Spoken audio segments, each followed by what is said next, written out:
Alrighty, you still got me in your left? Yeah. I still got you. All right, cool. Perfect. All that right. sounds great to me. Are we bouncing right? Awesome. Ready whenever you are. Yeah, if it's bouncing for you, if you're ready, let's go live. Yeah. That's it. Well, we are perched high atop the Edward T. Berry Ice Rink, right in the middle of campus here at UMass Boston, and it is a new era in so many different ways. We get to see a coaching debut. Not that you guys care, but we have a broadcasting debut up top of the perch. But the constant that remains, to my right, Matt Meisenbacher. Matt, how are you doing this afternoon? Constant minus, a 20-month layoff? That's right. That's right. Yeah, I mean, this how is have you kept yourself busy without the hockey in front of you? First time back. Well, what I do now is I mute the TV, and I just, whatever game is on, I just pretend I'm live, doing it on the TV. So I feel ready to go. You think TNT's got a contract lined up well, for we'll you coming see. up? We start with baby steps. You know what I mean? We start here and then eventually work our way up to be on the air with Biz and Gretz. But exciting to be back. Exciting, like you said, coaching debut. A lot of new faces I'm seeing here as we did our little pregame. A lot of new faces on both sides, really. And looking forward to being back in the hockey game. I think baby steps, as you just touched on, it's a very accurate statement for the expectations that this team has. We have a lot of newcomers. There are the big three anchoring the senior unit: Kelsey Ryan, obviously, Jane Andrill on the defensive end, and then Katie Leffler, Miss Light the Lamp herself. But that's three, and you have 23 women on this roster here.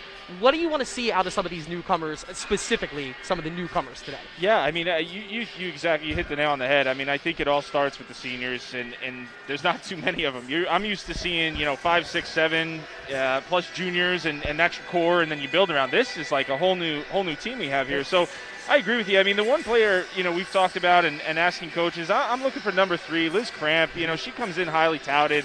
I was watching her a little bit in warm-ups. She really has a very high-powered shot. I mean, even just in warm-ups, you could kind of hear it, off the goalie, off the bar, off the glass. So I'll be taking a look at her, and then hearing a lot about this goaltender, Victoria Kennedy, a sophomore out of Winthrop, number 31. She'll be between the pipes today. Interested to see what she's able to do, filling in some big shoes. Katie Flagg obviously graduated.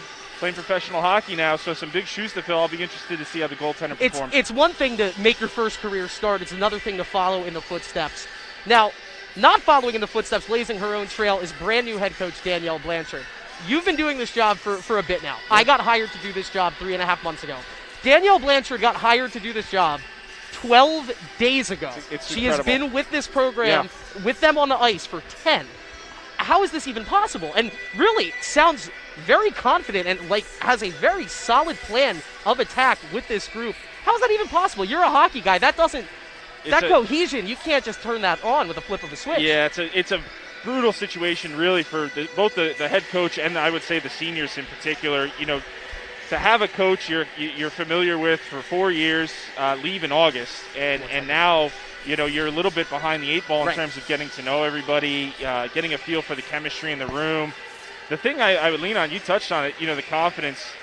Coach Blanchard comes in highly touted. I believe she was an All-American at SUNY Plattsburgh. I mean, and holding records. I mean, you can look her up online. She won Player of the Year at the DP level 2 separate times at her time at SUNY Plattsburgh, and I believe is 8th all-time in the Division III goal scoring all-time. There you go. So she's touted. Enough said. So confidence, I would say, is probably not an issue with this coach, and hopefully that translates to this team because, quite honestly, they're going to be learning on the fly, and this is a conference game. This is the crosstown rival with Suffolk. We'll touch on, again, Shayna Cote. I feel like she signed maybe a 15-year deal to stay at Suffolk. Yes. She's been here forever.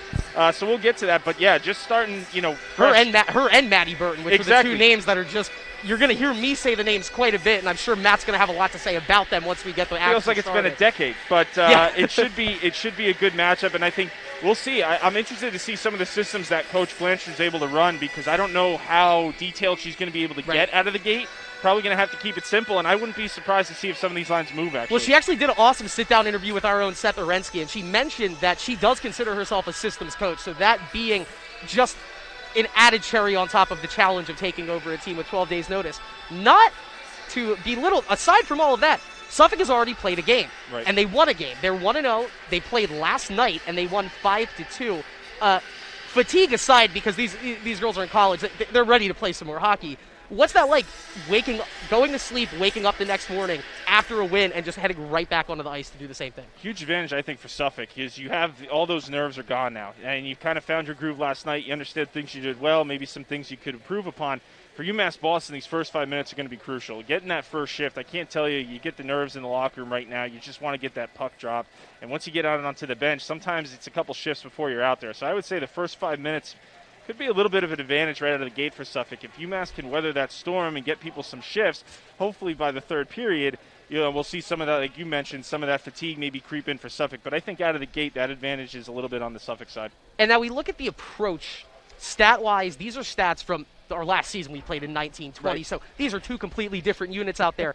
But the Beacons 2 years ago, I'm going to say last season probably a lot, it was more of a batten down the hatches, hold it down, play not conservatively, but just don't let all those chances stay out in front of the net. Right. Scored more than they allowed. They were a 500 team. Suffolk, meanwhile, 2 seasons ago was their great season with their new head coach, Katie Wassel. It was a step back, but they have a lot of the same players. We look at the pregame stats right now. The Beacons actually scored more per game. It was 2.3 to 2.2. The big difference is the Beacons last season only allowed 1.9 goals per game. Suffolk was up to 3.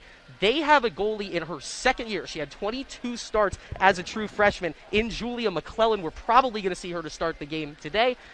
You have a brand new goalie for the Beacons in Victoria Kennedy. You got to think advantage Rams in that department. Yeah, we're going to find out. I don't really know what to make of Victoria Kennedy.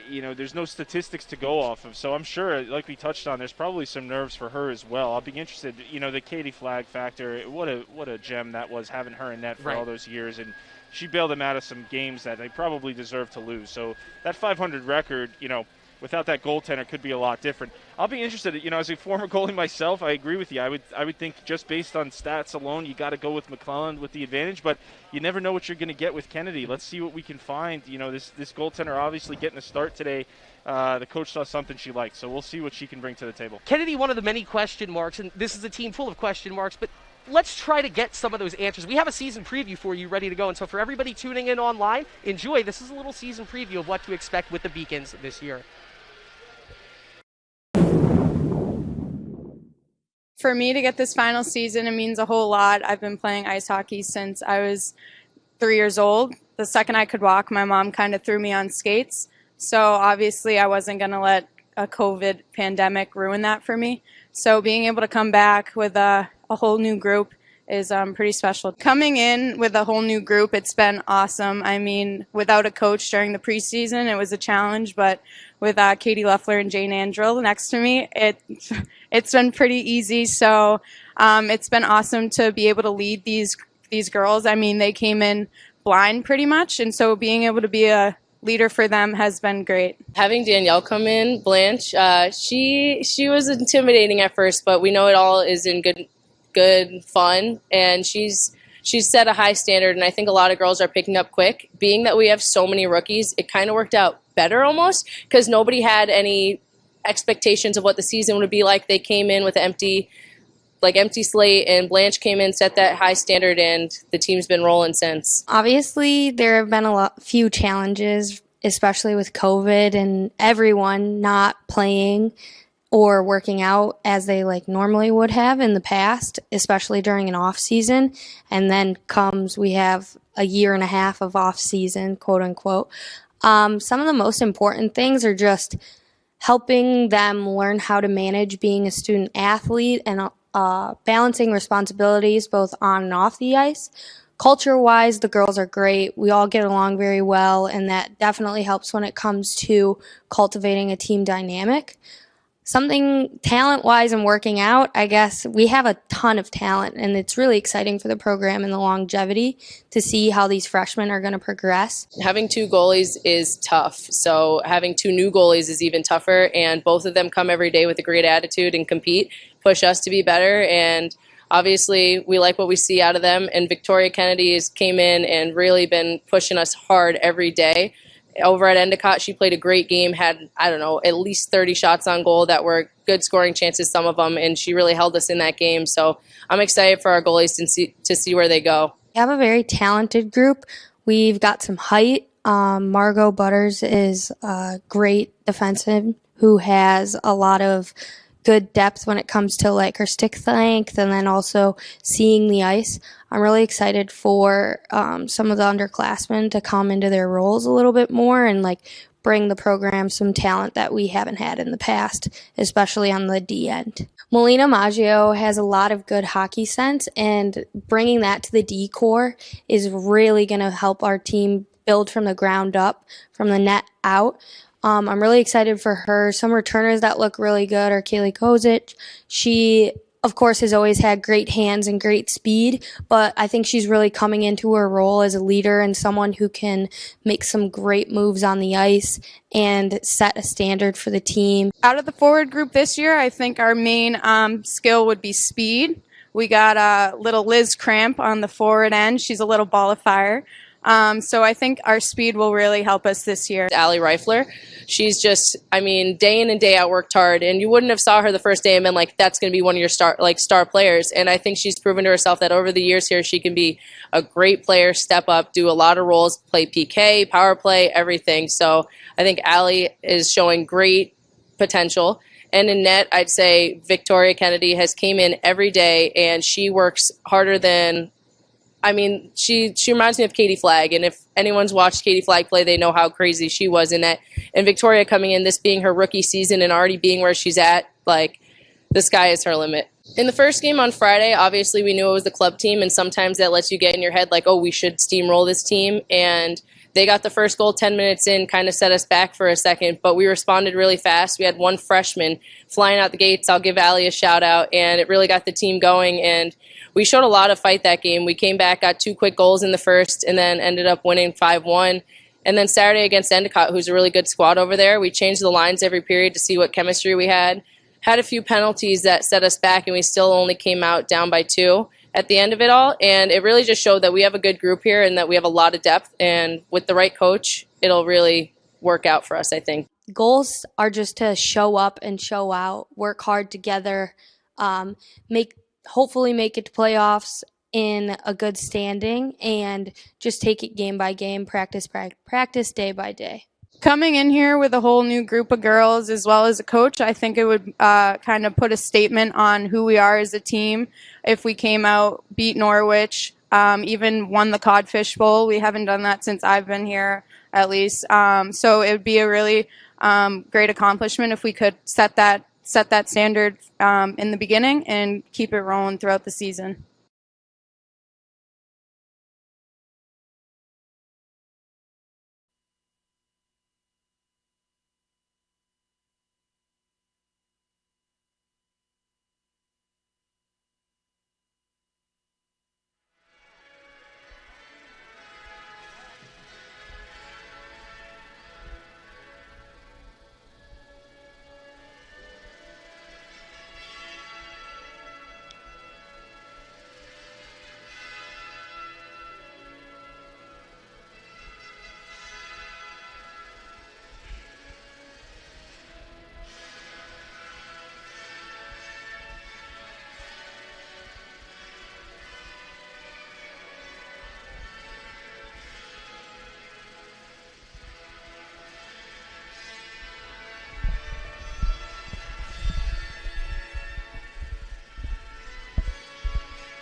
All right, ain't no sound better than that. The national anthem comes to the end. The sticks tap the ice. I'm Chris Del Sordo. He's Matt Meisenbacher, and it is the UMass Boston Beacons women's hockey team season opener here at the Edward T. Berry Ice Rink. So, Matt, we're here. We made it. We got through all the pregame festivities. Very exciting. Let's talk about two of the ladies that we're going to be talking about constantly once the action gets starting on the ice. First, our own Katie Leffler. Now, we heard a lot of what Katie had to say in that season preview video.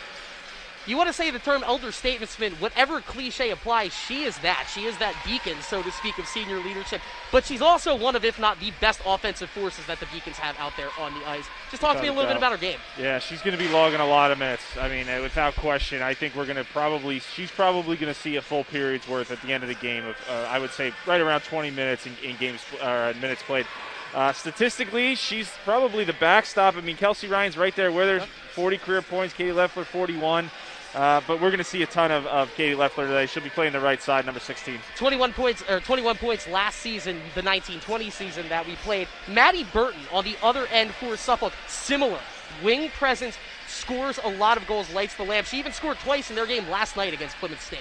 Yeah, you're going to hear a lot about Cote, but Maddie Burton playing that second line right side as well. And I wouldn't be surprised if we see her matching up a lot. Right now, you're not seeing you see Moland out there, but her and Leffler, very similar players. Both have a little bit of offensive capabilities and can obviously play in the defensive zone as well. Hence their Burton will be on the second line tonight, but we are underway. The puck drop controlled by Suffolk. They send it back, chasing after it for the Beacons, trying to contain it in their own zone, but it chips around. It's controlled by Peyton Dacus on the defensive end for Suffolk. Swing wide down underneath the net, controlled, swooping around is Shayna Cote.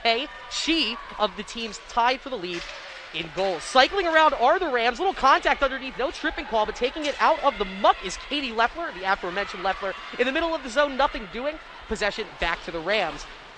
Puck on the stick of number 20, Shayna Cote. The Rams will opt to dump and chase. We have our first line change. As Jane Ann Drill, little puck handling error there. It's taken away by Maddie Burton, as we just talked about. The Beacons recover. Swung back across the blue line. They do clear the zone. This is Leslie Steiner with an unforced turnover. Skating in, shot, scores! Katie Leffler, we just talked about her. 53 seconds into the season, she lights the lamp, beating the goalie blocker side. That was Julia McClellan. The first shot she sees, she lets in, and the Beacons up 1-0. Well, that's a great way to get started. All because of that unforced error on the defensive end, right in the center ice by the Rams. Yeah, Katie Leffler making us look good. I just finished. We're not even a minute into the talking game. Shout out to Seth game. Arensky with his production. Nice job, right there. Seth, getting us on, making us look good today. But yeah, you mentioned it was just a unforced error, the trip there by the defense, and then Katie Leffler right in. How about another turnover there, and now skating onto the puck. That's number 12, Kaylee Kozik, the Pennsylvania native. I'm always going to point those out. Shot on net, it's catered aside. But just a clean wrist shot by Leffler and just fooled the goaltender. Turnover in the zone.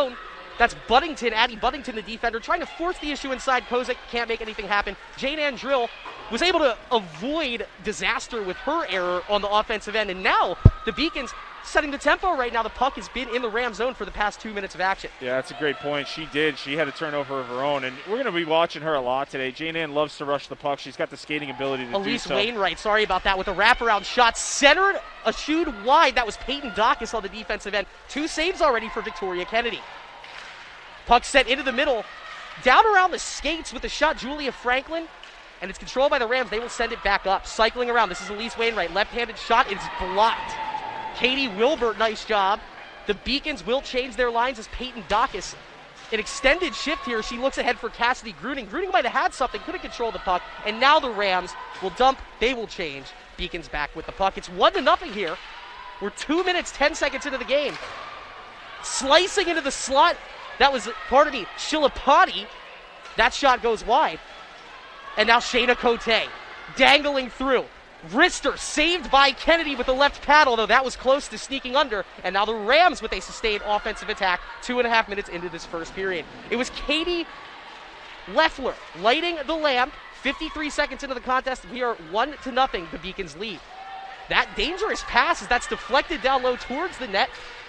Crisis averted as Gabby Shantz, the Beacon, playing defense. Cote works backwards. And everything under control so far for the Beacons. They're able to keep getting this puck, not effectively clearing the zone, but at least dodging trouble right now. They've had 3 chances to clear this puck and haven't done so. And all this offensive pressure started with a turnover in their own zone. They can't be having too many of those today. Another turnover here. It's the dangerous Shayna Cote. Shot kicked wide by Victoria Kennedy. Save number 3 for the sophomore. Very fortunate. That's the best player. And yet again, Cote with the puck on her stick. You just can't seem to get it away from her. Well, she cycles back around to Maddie Burton. They need to change here. They're tired. You can see it. These legs are heavy right now. They need to change. Natasha Savage now with the puck in the corner for the Suffolk Rams. 1-0 on this young season. Kennedy's going to sprawl out. She's seen enough. We'll get a stoppage and play. Yeah, smart play. I like that play by the goaltender, and that's one you're not going to find on the score sheet, but that's a really smart, that's just really solid awareness. We're going to get a penalty here? So it was the freshman Anna Gustafson called for the penalty. Now that happens when you have a long shift and you can't get the girls off the ice. And it's Anna Gustafson, the freshman out of Clarkston, Michigan. I believe they caught her with an elbow there. Yeah, she's 5'10", too. I mean, it's hard to miss her on the ice. Yeah, they're going to call her for elbowing. Longest elbows probably on the team. So it's a 2-minute power play now for the Suffolk Rams. 5 goals, 2 with the extra man on the attack. But how about this? Kelsey Ryan, the shorthanded opportunity, and it is eschewed aside. by Julia McClellan. How about that? Nice little shorthanded rush. Another turnover leading to a wide-open lane of attack for this Beacons team. Yeah, and the puck slipped right off her blade. She might want to throw some wax on there. I don't think she got as much as she wanted on that shot. First game of the season, so you're going to have maybe some equipment malfunctions, too, to handle. Most definitely. That's Katie Wilbert with the puck on her stick, trying to get a shot on net towards McClellan. Nothing doing. McClellan's going to swallow it up. Suffolk goes with a wholesale line change, and we'll have a face-off in the Ram zone. Really nice work there. And anytime you get in an offensive zone while you're on the PK, that's a win. That's a really nice shift there. I think it was both Kelsey Ryan and I think Wilbert on that PK. Really nice work there. Wilbert, a second, third line contributor.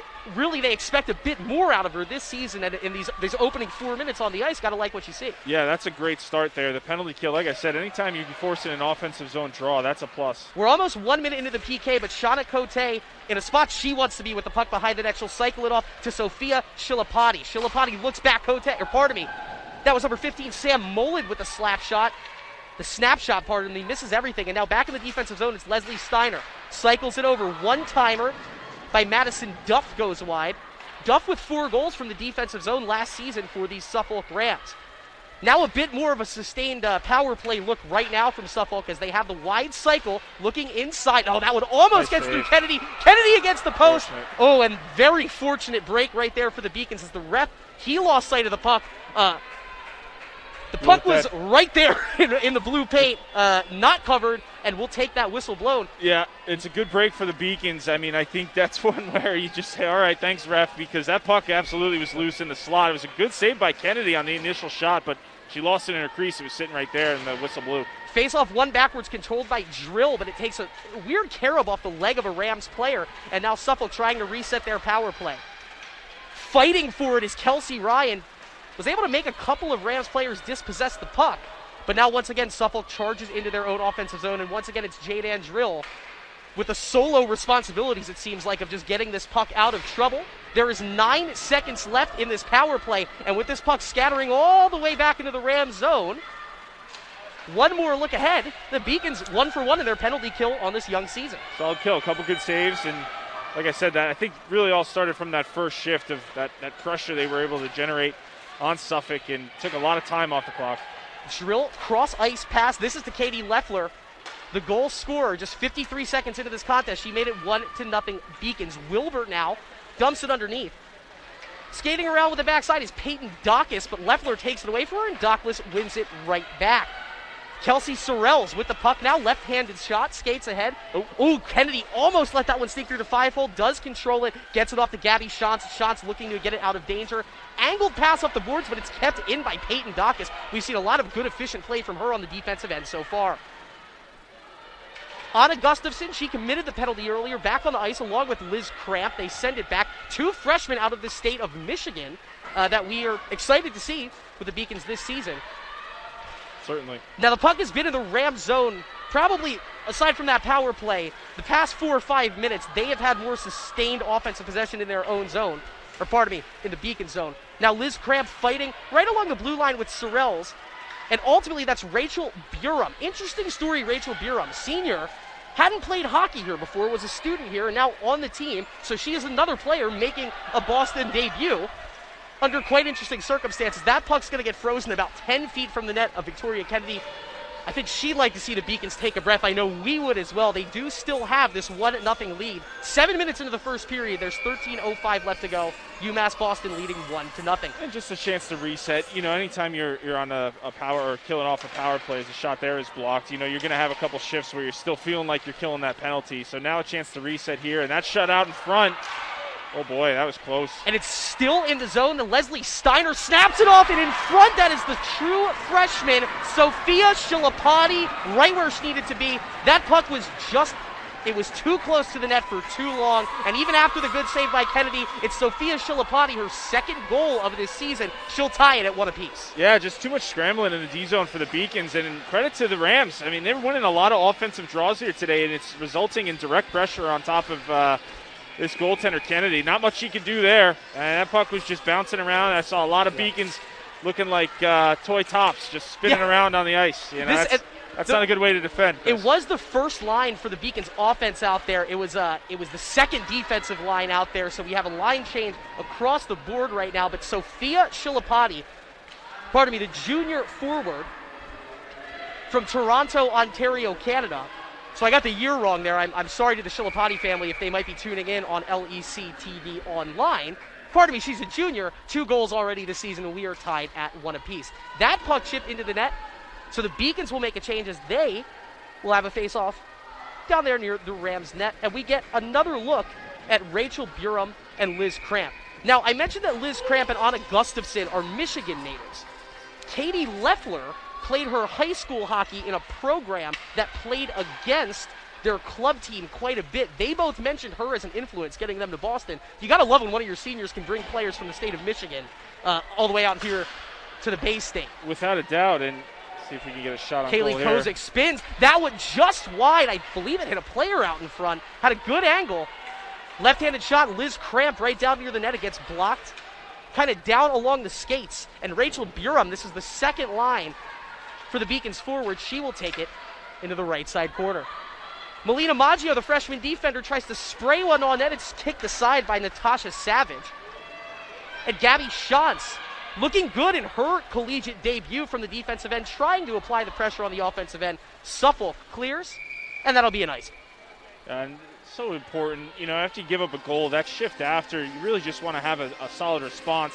Not to say, obviously, if you put one in the back of the net, that's the best case scenario. That's a response, yeah. Right, but that shift the right there. The ultimate response, if you will. Right, that shift right there, just, getting back, we're even, 1-1. Let's get back to even playing field here. Let's get a good shift in the offensive zone. Start to generate some momentum. Big face-off here.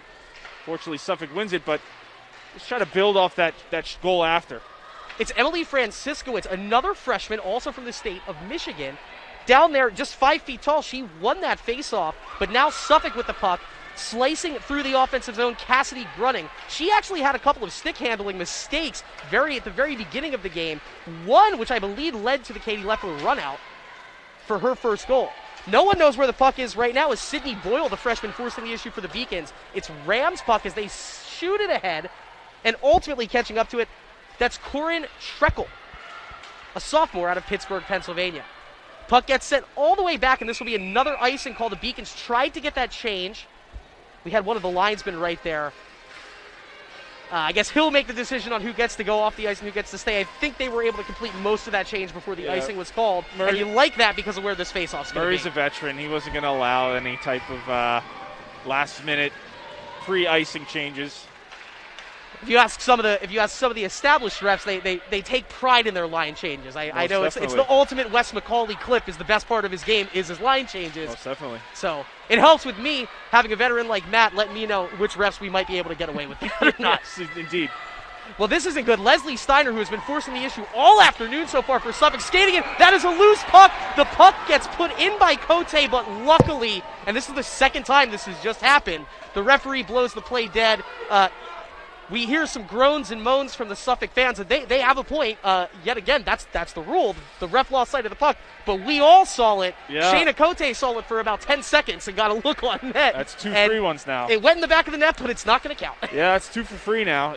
So and this is where head coach Taylor Waslick starts to say, hey, come on, let me have a word with you. We can't have too many more of those. We've got to. Those are scoring opportunities that you're taking away from us. Yeah, she's been. Taylor Wassel actually on a UMass Boston staff about 3 coaching staffs ago, but a Boston College player, and really one of the stalwart coaches now in the NEHC at this point. So she's got to say, listen, over on the other bench, that coach has been doing this for 10 days. Right. I'm the one getting the calls. What are we doing? And Suffolk did bring, now, obviously I believe Seth put it 5 spots down the T line.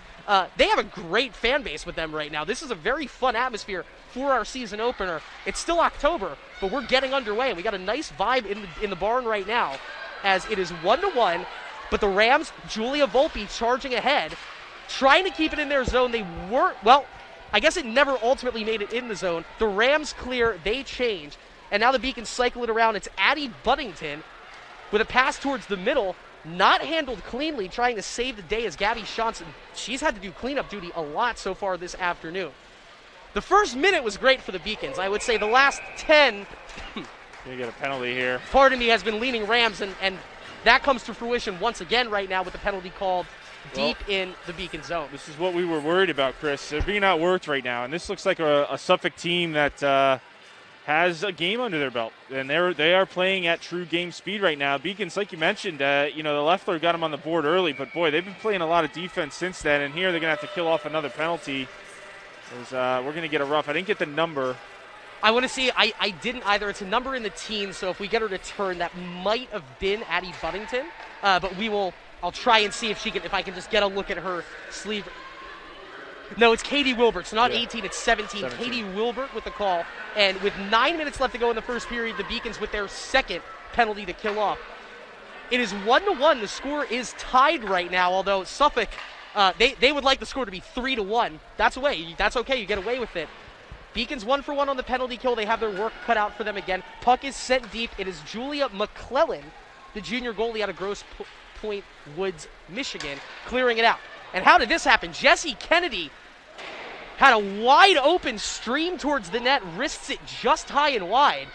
Puck covered up, maintained, and I believe we have a delayed penalty. So now McClellan leaves the ice again. It's going to be a free little 6-on-4, and all that for naught as Kennedy touches up, and now it'll be a 5-on-3. Well, it's just too much stick work here, Chris, and it stems from not being able. You're not skating with the team you're playing against. Suffolk right now is putting tons of pressure on the Beacons. They're getting pucks deep, and they are sending at least 3 bodies towards that puck.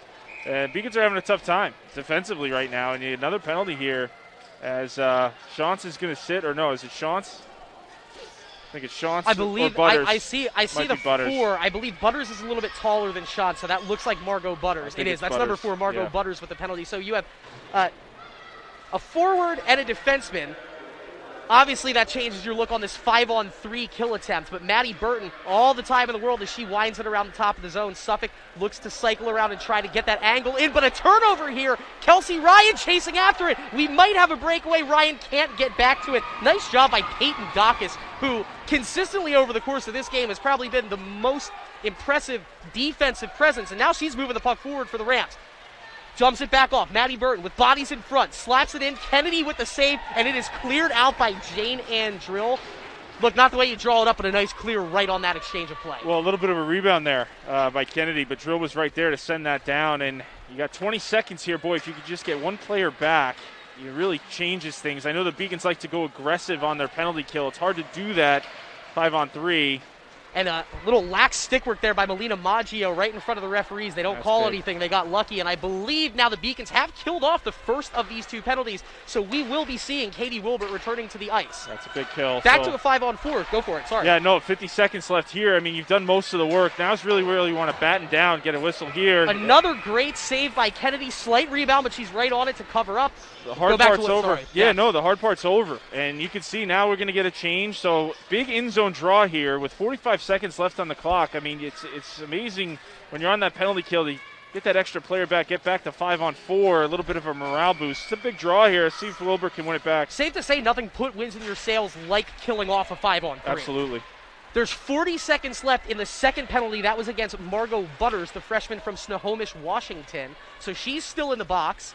But a nice job there as that's number 18, Addie Buddington, one of the returning defenders for the Beacons, clearing the zone. We have 7 minutes left in this first period. We are tied 1 goal apiece. Katie Leffler scoring for the Beacons. Sophia Shilapati scoring for the Rams. And that one sniped by Cote right off the mask of Kennedy. Once again, you don't draw it up that way, but you'll take it. But Cote with it still on her stick slides it back over to Julia Franklin. Cross-ice pass, a ripped slap shot by Madison Duff. Fighting for it in front is the Rams, and Victoria Kennedy sprawled out once again, keeping the biscuit out of the basket. According to the stat sheet, already up to 10 saves. It feels like 25. Yeah, but a nice first period. She has been busy. She's been real busy, and it's that bend but don't break mentality here. 6 seconds left on this penalty kill. Another big draw here. Gustafson, again, looking like she's trying to win this one back to her D. Ada Gustafson lined up across from Madison Scheinberg.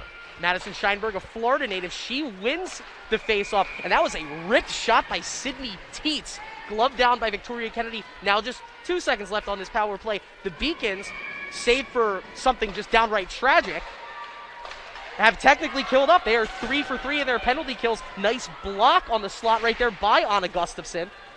But the Rams are still able to keep it in and still applying pressure, and another penalty going to be called against the Beacons. Unreal. Tough. So that's so tough because that is basically 3.5 sustained minutes of penalty kill. Yep. You have now killed off 3 penalties. It's a game that could very easily be 4-1. It's still 1-1, and another penalty is this time Melina Maggio. And I'm sorry because I spent a couple of minutes earlier on with about 12 minutes left to go in the period talking about how well she's been doing. She commits the penalty. So 4 Beacons penalties committed in this first period. And PK is not something that every player practices. You usually have a set number of players that are your peak, quote-unquote, PK players. This is really taxing. This is going to be 3 penalties in a row now without much of a break. It's Liz Cramp, Carly Kozik, Jane Ann Drill, and Addie Buddington, the 4 members of this PK unit. And yes, we've called those names a lot. They have been on the ice a lot. Drill and Buddington with a solid defensive presence. And now the puck gets scooted ahead, and Kaylee Kozik charging after it. She'll spin back to her right. Looks to wheel it back. No real numbers there. If Liz Cramp maybe can do something pestering on the back check. But no, it's going to be taken by the Rams. And if this pass finds its target, they might have some numbers. It's a 3-on-3 rush. And this is Sam Mullen, the true freshman. She's going to put it behind the net, taken by Jane Ann Drill. Drill looks up. Entering the ice is Leslie Steiner, who has one heck of a shot. And we've seen it a couple of times so far. She's been pushing the issue from that defensive zone. And now Suffolk, on their 4th power play of this first period, once again, I don't know if there was confusion there, if that was just a bad pass, but a good clear, and the Beacons do get their change in their second PK unit on. And Suffolk rushing a little bit. I mean, they haven't really set anything up. They're trying to do everything off the rush, which is a little bit surprising when you know you have some tired penalty killers that have seen a lot of minutes here in this first period. To not set anything up here is a little bit of a surprising tactic. Shayna Cote, she was robbed, so to speak, of a goal earlier. She has the puck behind the net. It finds Madison Duff. Duff looks back. That's another solid shot on net by Leslie Steiner. Right there is Katie Leffler. It's going to be another penalty. And I didn't see it. I know you saw it. It was back behind the play. That Butters just too physical in front of the net, you know, and you just, it's just one of those penalties you can't have. I know she probably didn't mean to do it, but, you know, that's one of those that you just can't be that physical. Jessie Kennedy was the player that drew that penalty for Suffolk. She's a veteran. This is her 4th year of sustained playing time. She did score 2 goals, 10-point scorer last year, and was where she needed to be to draw that penalty on the freshman Butters. And I think that's just a little bit of a freshman play there. You know, she stood over the player, and instead of just skating away from it, she might have gotten away from it, but she gave that extra few seconds for the referee to think about it, and next thing you know, the hand went up. Well, this is no good. Jane Ann Drill in a 5-on-3 loses a glove and stick, is able to recover, but now Suffolk just toying with the Beacons. That shot is deflected away by Kelsey Ryan, the senior, right where she needs to be to save what was a very scary moment there, and the Beacons have now killed off their 4th penalty of this first period, but not out of the woods. Shilapati looks back to Duff, and that scores. There was a deflection in front. I don't know if it was Cote or if it is going to be Duff on the goal, but you saw that there was just too much development in that specific run of play there, and the Rams finally do get one into the back of the net, and they take a 2-1 Yeah, it's just too much time on the penalty kill, and that's posting in. That's a great shot from just inside the blue line. You know, and like you said, I didn't know. It looked like it went off something. It might have been the post. It might have been a skate. We'll have to check the replay. But if you give it to Madison Duff, it's her. I mean, look, she's been pressing the issue. 4-goal scorer from the defensive line last year, and honestly, that's what the Rams needed, because only so much knocking on the door you can do before you think the door might actually be bolted shut. They do beat Victoria Kennedy the second time, and they do give the goal to Madison Duff. So it is 2-1 now. Suffolk leading your UMass Boston Beacons. We have 3:50 left to go here in the first period. And once again, the Rams still on the rush. This is Madison Scheinberg, shot gloved and covered by Victoria Kennedy. Well, the other part about taking so many penalties is it's really tough to get your scorers on the ice. Yeah. You know, that's not their role, is killing penalties. It's creating offense. So we haven't seen Leffler, and we saw a little bit of Cramp, but, you know, some of these players haven't really been able to do anything offensively. Kelsey Ryan has been playing with her hair on fire to specifically kill penalties so far today. They haven't been able to do much offensively yet. Another face-off loss, too. Suffolk's been dominating in that department. Beacons with the puck back deep in the corner, trying to get a rush up here. Goes through some skates. Kaylee Kozik is going to control it. Send it towards the middle of the ice. And Liz Cramp giving chase. And she'll put her stick on the puck as Peyton Dacus couldn't control it. Digging away right on the blue line along the near side, or the far side boards, in front of the Suffolk bench. Rachel Burum with the puck, takes a couple of steps in, gets it deep into the zone, and the Beacons will run a change. Maddie Burton, we talked about her before this contest. We haven't said her name too much in the run of play. She has the puck right now, and another turnover where you don't want to see it. And this is Vanessa Stewart pushing the tempo for Suffolk. Be really good.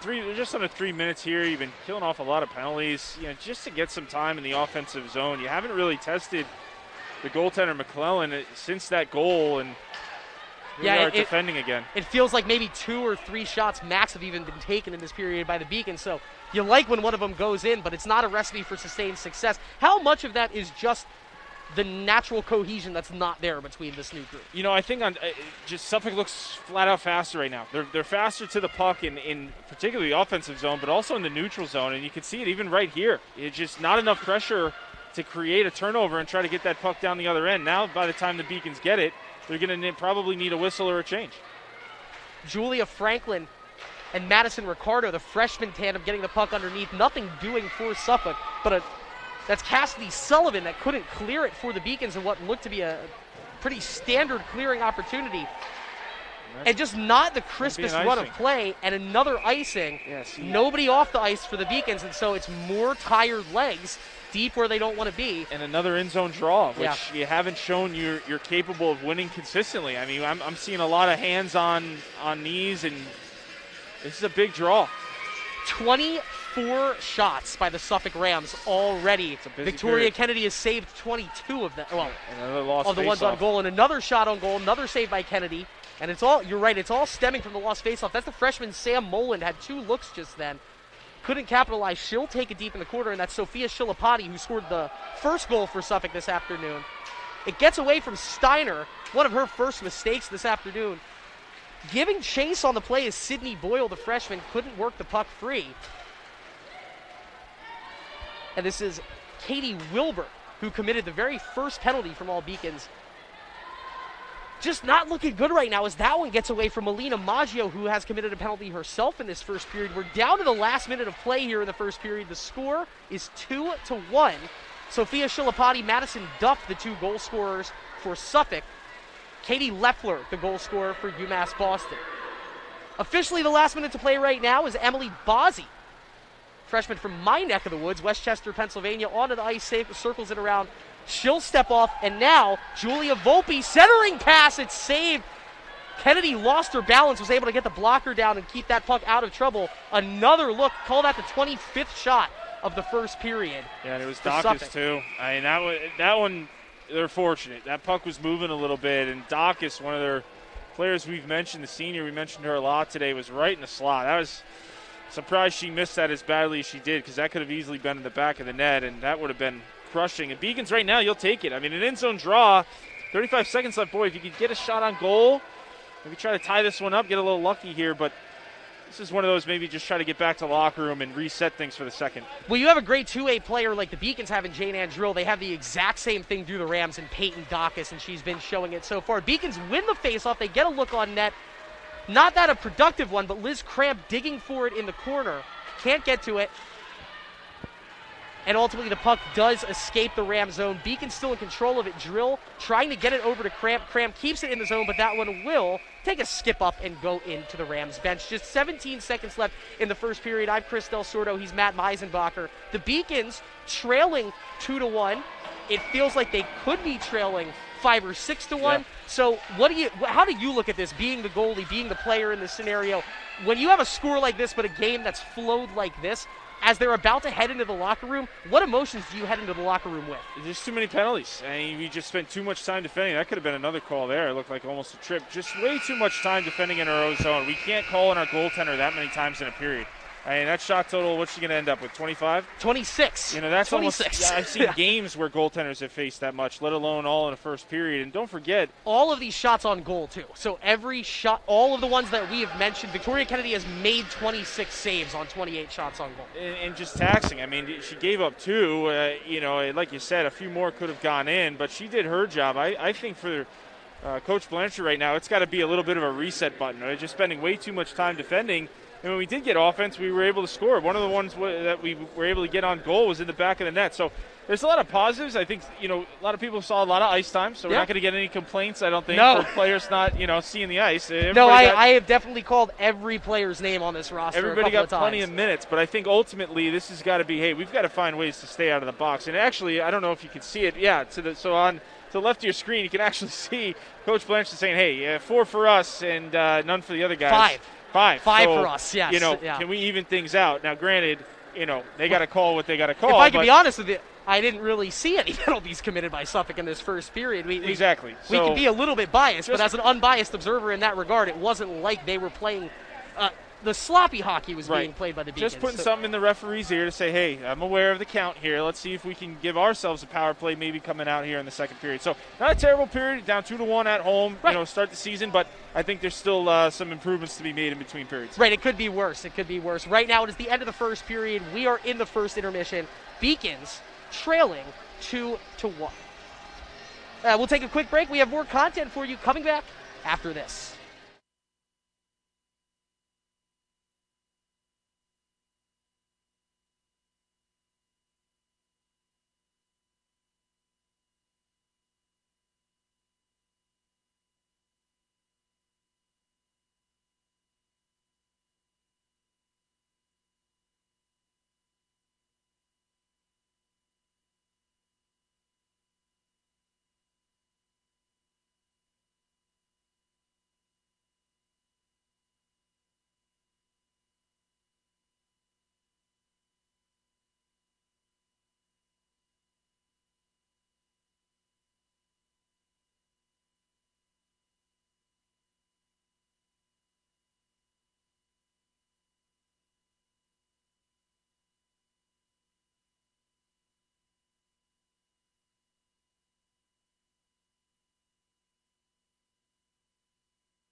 We are back here on our perch high atop the Edward T. Berry Ice Rink on the campus of UMass Boston. Your Beacons trailing the Suffolk University Rams 2-1 after the first period. They got off to a hot start. It was a Katie Leffler goal 53 seconds into the action, but then, and our buddy Seth with one heck of a stat, at one point it was 6 shots to 2.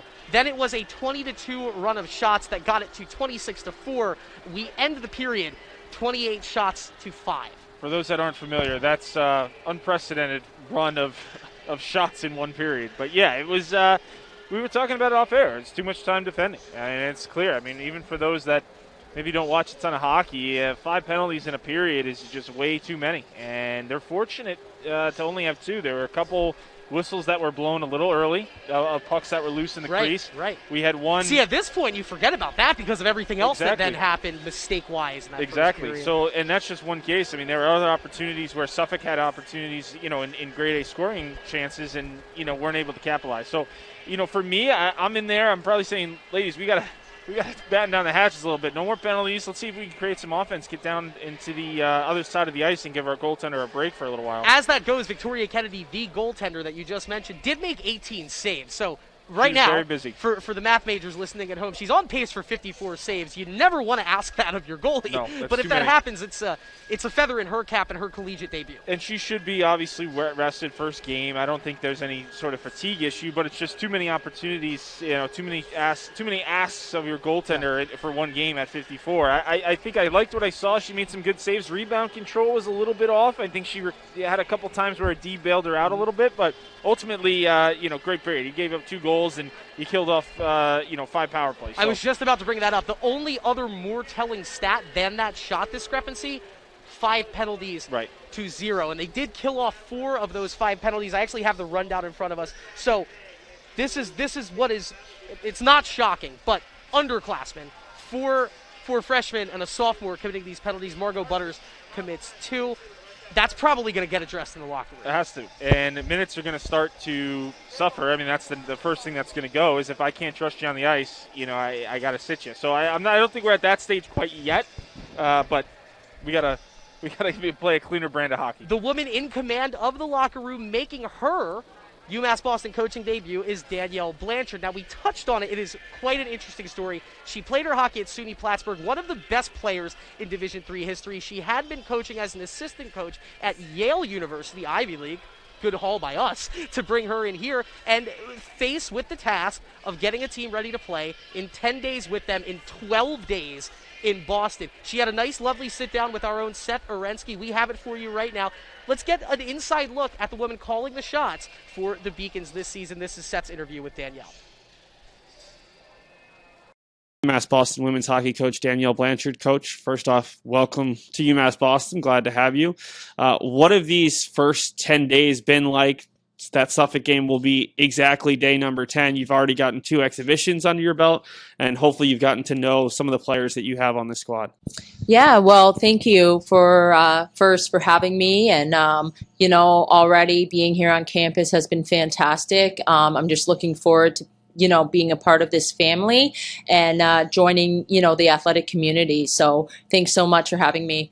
Right off the bat here, we have been kind of just getting to know ourselves, getting kind of our feet under us, starting from scratch. The girls had been out on the ice themselves, but they hadn't had any real direction. So just kind of starting from scratch, getting some practices in, getting our feet going.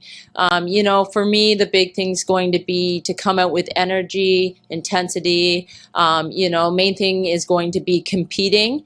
I'm starting out to get everybody on the same page here moving forwards in preparation for Suffolk. But for me, the big thing is just going to continuously keeping our feet moving and that compete level being high. With only 10 days to prepare, how much, you've already talked a little bit about it, but how much of the focus is kind of getting your systems underway versus just kind of playing to your personnel and slowly building towards the way you want to play with this team? Yeah, absolutely. So, I arrived last Wednesday, had a practice Wednesday, practice Thursday, and then we had an exhibition game Friday and a scrimmage Saturday. So I was able to use that time to kind of, see the players, evaluate the players, and see what I felt would work best for them system-wise. This week here, we've been able to incorporate those systems, work on them, slow down practice, and really get everybody kind of moving as one unit instead of everybody kind of being all over the ice. So hopefully, our systems come together this week. Having an extra day of practice will help. I do, look at myself as a systems coach. I like to be structured. So, I think, getting everybody together and really, combining that style with the compete level will benefit us. For you obviously have a lot of knowledge of Division III. You played at the Division III level. You've been an assistant coach at the Division III level. What did you know about UMass Boston women's hockey coming in, and what has maybe surprised you through these first 2 weeks? Yeah, so, I've always had a strong passion for the Division III game. Like you said, I was a player, so I understood, the game, from that aspect. And then having some coaching at the Division III level under my belt as well has allowed me to kind of see it from both sides, the perspective of the Division III player. I knew of UMass, had never coached against them or played against them in the past. A couple of years ago, they had a great run, winning the conference and having some success. So I knew about that, had seen, paid attention that year. I was coaching, in a different conference, but, watching every team at the Division III level. So, knew about them, knew that there was definite potential with the team, and having some past success is definitely encouraging. So getting here to UMass, Boston, and being able to, step on campus and see what it's all about, asking kind of what surprises, I just think the big thing for me was just the sense of community on campus, the support level that, I've had, and the support level for the team, which I think is fantastic. I think, having the rink right on campus, big athletic facility has been fantastic as well. And just being able to, have some ice whenever we need, some extra ice, that sort of thing has kind of surprised me for us to get ready and prepared here. Well, Coach, thanks so much for your time. Thank you. Well, thank you so much, Coach Blanchard. That awesome interview, awesome insight to the woman calling the shots here. And Matt, she's got her work cut out for her. Now, they're just coming out of the locker room right now. You're not a coach. Maybe you are. I don't know the levels of what you worked at, but the goalie, as the goalie, you can see a lot. Yeah. What would you personally want to be the points of emphasis coming back onto the ice here in the second period? Well, if you look up, so I can almost guarantee there was probably some expletives being tossed around, by Coach Blanchard, just to wake some people up, right? Because hey, we've got a hockey game here with our crosstown conference rival, right? And we got really outplayed in the first period, but you look up at the scoreboard, it's only 2-1, okay? And if I can generate a little bit of offense, I think the mentality is, hey, we really have not tested this goalie. Statistically, 2 saves. 2 saves. Yeah. All right? And our 3 shots, 2 saves. And our goaltender is 18. So if we can maybe throw a little bit more rubber, we get this thing tied up early, change some of that momentum, we're going to get a power play. Right. Okay, they call 5 on us. It's just almost guaranteed we're going to get 1, if not 2, in this period. So a little bit of positivity, right? If you can erase what you just had in that first period, get a little bit of that positive mentality coming in. It's got to have a quick start. I think what would be crusher is if somehow Suffolk comes out here and finds a way to bury one quickly and go up 3-1. I think that really hurts. I think even if you don't score right away, these first 5 minutes, you got to have some offensive momentum going. So that's us looking ahead to the second period. Let's look ahead at the Beacons' schedule moving forward. This is the first game, first of many in this season. You got about 26, I believe, a year in the NEHC. Yep, give or take, yeah. So we have 4 more in coming succession. I will be with you on Saturday, but the next game we have Friday night versus Norwich University at 6 p.m. That's part of the Codfish Bowl. That's been a goal, always especially fun. Katie Leffler talks about it too. They haven't gotten it yet, so we'll get that second game of the season. Right after that, it is a day game against New England College right here at 3 o'clock on Saturday the 6th. University of Southern Maine, they're going to go all the way up to Maine next Saturday the 12th and then come back to Massachusetts. They have Salem U Saturday, November 13th at 3 p.m. So a lot of area hockey, some conference hockey, 3 of those 4 games in conference. Do you like that, getting started right with the conference slate right away, the way that this season has for the Beacons? Yeah, the positive side is you usually have your healthiest roster. And as we know in hockey, injuries happen, and it's just as the season goes on, you're going to have games where there's certain players that you're without. And so getting those conference games done early when you're your healthiest can sometimes result in a better result had they happened later in the season. Now, there's a flip side to that, but that's just, my 2 cents is starting them early in the year. It's a positive. We got some conference hockey starting again. We are underway. Face off 1 back by the Beacons, Katie Wilbur. Now, they do lose control of it in center ice, and that one's going to skip up over the board right to that side compartment there between the bench and the hut, the announcer statistician hut. The referee really digging for that. They don't want to lose it. There is hundreds of pucks around the ice right now, but they're going to keep that one. Smile on his face. Souvenir. Look at that for Drew, and we're going to keep it in play. Keeping it in play, Kelsey Ryan, as she forces the issue around the left side of the goal, takes it behind the net. So in the first little 10 seconds of this period, the Beacons on the upper hand. Pass slid across the face of the goal, nothing doing there. Now, right in front of the net, shot, scores! How about that? That was Corin Treckel, slid it all the way across, right place, right time, and it's the senior Kelsey Ryan who was on the front foot on that possession. That looked a lot like the Shilapati goal for Suffolk in the first period, but we're tied 2 apiece. Just what they needed. That's just what the doc ordered, and you can see the bench fired up. The Suffolk looking a little slow. I don't know if maybe they had the heat turned up a little too high in the locker room. That puck was floating there, it felt like, for minutes, and no one was on top of it. The goaltender, the defense, nobody. And like you said, Kelsey Ryan was able to tuck that home. Doesn't get much easier than that. You got to love when your 2 leading goal scorers, your two of your 3 big seniors are the ones pushing the tempo. And not just that, but getting the job done, but capitalizing. That's a puck that I feel any hockey player at the NCAA level would finish, but it's fitting that Kelsey Ryan gets that goal, that hustle, that effort to be at that spot on the ice and put it in the back of the net. Without a doubt, and you can see the energy change, even just on that one shift. I mean, we're not even a minute in here. Girls are already high-fiving. You can see a little bit of an up-tempo bench, and want to follow that up. Now you got a good momentum. Your senior line did what they were supposed to do. Now you've got your second line out there looking to follow it up. Buram, Kramp, Kovic. That is the second line for the Beacons that they've been running. That is 1 senior, a freshman, and a sophomore. So an interesting span right there. Rachel Buram, she won that. She has now 5 face-off wins in this contest, 5 wins to 2 losses. She skates ahead, lefty shot, puts a high wrister up on the body of Julia McClellan. McClellan makes the save, a little late contact that got chided a little bit from the Rams bench, but now, we're 1 minute and 6 seconds into this period, and has momentum completely changed or just slightly changed? It's building. It's a little too soon to say it's gone the other way, but again, you're going to hear these faceoffs become ever increasingly important, and again, this lost draw there by the Beacons. Now see if they can recover. Katie Leffler now 2 points on this contest as her and Katie Wilbert get the assists on the Kelsey Ryan goal. That will be an icing. See what line she chooses to go with here, Coach Blanchard. So Blanche now gets her free pick as Suffolk.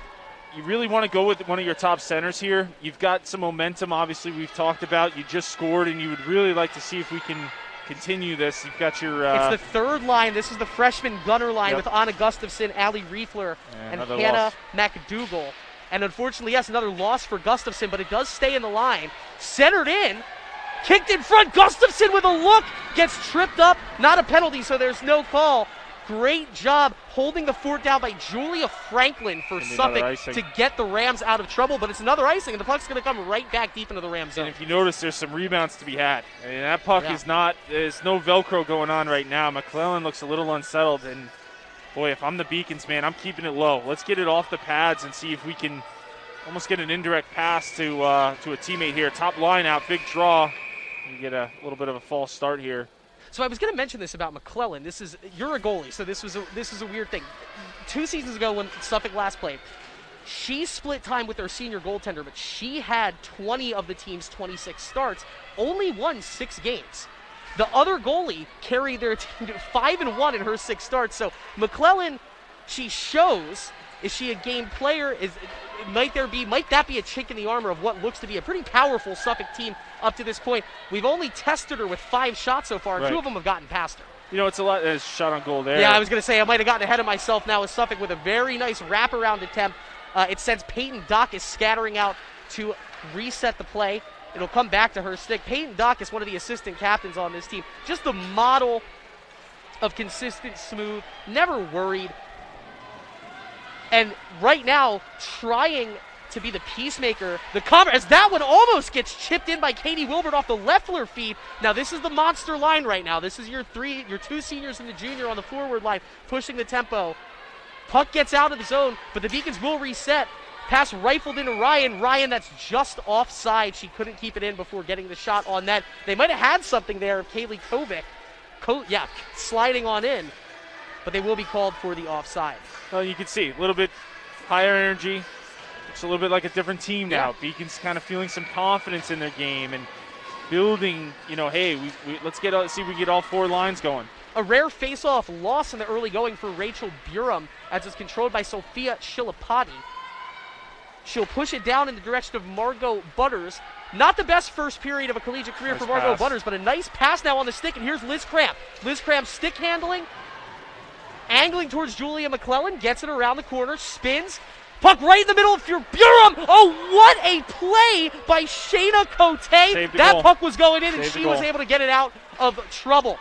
Burum, though, still forcing the issue. So that was Liz Cramp pushing the tempo. She is a fun freshman to watch play out there. Without a doubt, Cote saved the goal. That was going in. Great play by Shayna Cote. She provides on offense. She gets the job done on defense as well. Some contact in the middle of the ice, and that's just going to be a hand pass. I was worried that might have been a penalty against the Beacons. It is not, and the face-off will be deep in the Suffolk zone as finally it looks like a new defensive pairing. This was one of the first times we've gotten to see Jane Ann Drill on the ice here in the second period, and she joins her defensive line mate, Addie Buddington. We get to see those two back out on the ice. 16:40 left to go here in the second period. Third line versus first line. Looks like Suffolk put the Cote line out there.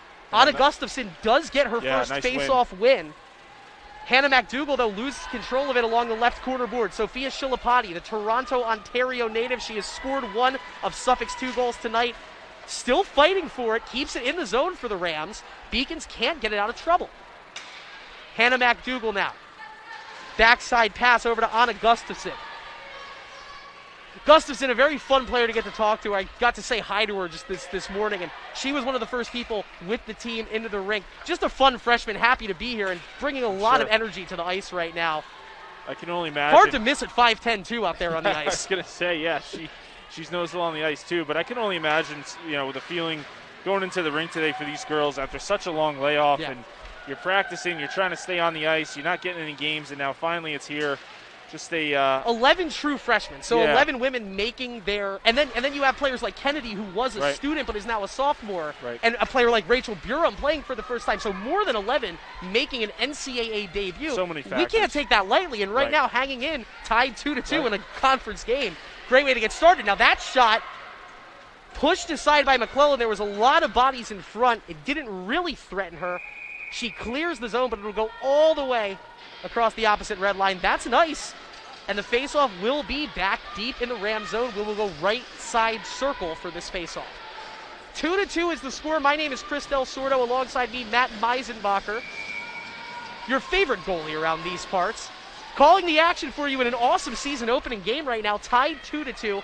15:20 left to go here in the second period. It's a win for Suffolk. Cycling around is number 11, Maddie Burton. Burton, quiet afternoon up to this point. There's no real wood for me to knock on when I say that. As McClellan just not looking too crisp right now, almost loses that puck played back to her. The Rams were able to get it out of trouble. Chopping away with it now is the Beacons. Controlling it. Nice Slide pass. over. Kelsey Ryan shot. Oh. It is saved by McClellan. I think that just got to her side. There was a Yeah. big pocket Pinball. around the blocker. Ryan, there is a delayed penalty now. Kennedy clears the ice. Butters sends it down low. Will the Beacons get a shot off before this puck is touched? It's a 6-on-5 right now. It's deflected, the Butters shot, and it will be, you called it. You said they were going to get at least one. It will be the first penalty called against the Rams here in this contest, the first power play for the Beacons. Without a doubt, a great play right before that penalty was called. A great pass to Leffler to Ryan. I agree with you. I saw it go off the blocker a little bit. I think it bounced around. Didn't find the back of the net, and then soon thereafter was a penalty call. And It was Elise Wainwright, the sophomore defender out of Milford, Michigan. I didn't catch it either. I saw the arm go up. That was a lot of chopping around the puck. Yeah. Elise Wainwright got off to a solid start in this contest. Hadn't called her name that much since up to this point. But now, 14 and a half minutes left to go in the second period, tied at 2, and the Beacons with their first power play. Corinne Treckel, she put the puck on net that ultimately led us to the Kelsey Ryan goal that tied us up at 2 apiece. She has it deep right side as they cycle the zone over to Margot Butters. Butters, the right-handed shot, a Washington State resident, will swing it back across to Treckel. Treckel rifles one in. It's blocked in the middle of the defense, but it goes back to Butters, and she will send it over to Katie Leffler. Leffler scored with 53 seconds into this contest. Her pass to Butters. Butters' shot deflected by Jessie Kennedy. Kennedy pushed the issue a couple of times in that first period. And so a decent little rush on the first part of the power play for the Beacons, but they reset 75 seconds left to go in this power play. 13:50 left to go in the second period. Not bad. 2 shots from the point. That one was a little soft for my liking, and the other gets blocked. I mean, those are kind of 2 things you really practice all week, is getting shots through that are hard and have a chance to be redirected, and then not getting your shot blocked. As a coach, you're kind of like, all right, girls, we work on that. Just a lot of board work going on right now as Margot Butters lost her footing. That actually aided her attempt to keep the puck away from Julia Franklin. But Julia Franklin, a freshman out of Harrisburg, Pennsylvania, solid presence on the ice so far. She was able to fight with that one, which will ultimately lead for a face-off on the backside of the blue line here, just outside of the Rams zone. It's won by the Beacons, but the Rams ultimately keep control, clearing it out. Stephanie Moy, first time we've called the senior defender's name. She is a British Columbia resident. And we have 40 seconds left in this Beacons power play off the penalty against Elise Wainwright. Miscommunication here, and now Sophia Shilapati, no angle. She has a step on the defense. It won't lead to anything. And now the Beacons, if they lead this right, have a 3-on-2, and they do. Here comes Kozik. Kozik off the left slot. Shot. No. Shot. Score. That's Anna Gustafson. She did not kick it in. She was where she needed to be. And then just that little shovel in off the left-handed shot. It is a power play goal, and the Beacons are up 3-2. Well, the rush was really struggling, and I was about to say these Beacons are not passing well enough to break out of their own zone, but fortunately there's a little bit of a step there. The Suffolk defense stepped up, and I don't know, it's not the right time to do it. They're coming down the wing there. No, and it just opened like the Red Sea for Kozik, and then Kozik had because Kozik drew the 2 defenders, then Gustafson really unmarked. Gustafson going to the net, you're exactly right. Kozik with the shot on the far side there, and as is true, McClellan struggled with the rebounds today. Gustafson was just sitting right on the doorstep, was able to tuck that home for her first collegiate goal. Well, Anna Gustafson, you have fans and us up here on the broadcast perch. As you score your first collegiate goal, it puts the Beacons up 3-2. And Matt, this is just nice to say Beacons 1 for 1 on the power play. Huge. Sliding ahead with it is Rachel Burum now. This is the second line of Burum, Cramp, and Wilbert that has been forcing the issue a lot today. Well, you can see now. And I believe an offside is the call on that rush. Yeah, offsides, but you can see, Beacons just feeling more confident about themselves. And even on that rush there, it wasn't the cleanest breakout I've ever seen, but they were able to capitalize on it. I'm telling you, I'd continue to fire as many shots on goal. I'd be saying everybody on the bench, you got a chance to shoot. It's working right now. We got to get it to the net. Yeah, Julia McClellan, not the most stalwart present in it right now, I would say, and it's not as if the Beacons have a bunch of opportunities. This puck poked free by Sydney Teets. Teets' shot is blocked, but she still has it on her stick. Cross-ice pass, and great defense by Cassidy Sullivan to get it out of trouble. That puck gets all the way into Victoria Kennedy. She kicks it away. I believe just her second save of the second period. Puck is legal, so we are still in play here as that one slid all the way across by the captain, Madison Duff. She scored earlier today. Center ice pass, Julia Franklin. It's kicked aside by Kennedy, and then she will cover it up. Suffolk had a 3-on-2 rush there. Kennedy going to be a penalty here, stayed Chris. where she needed to.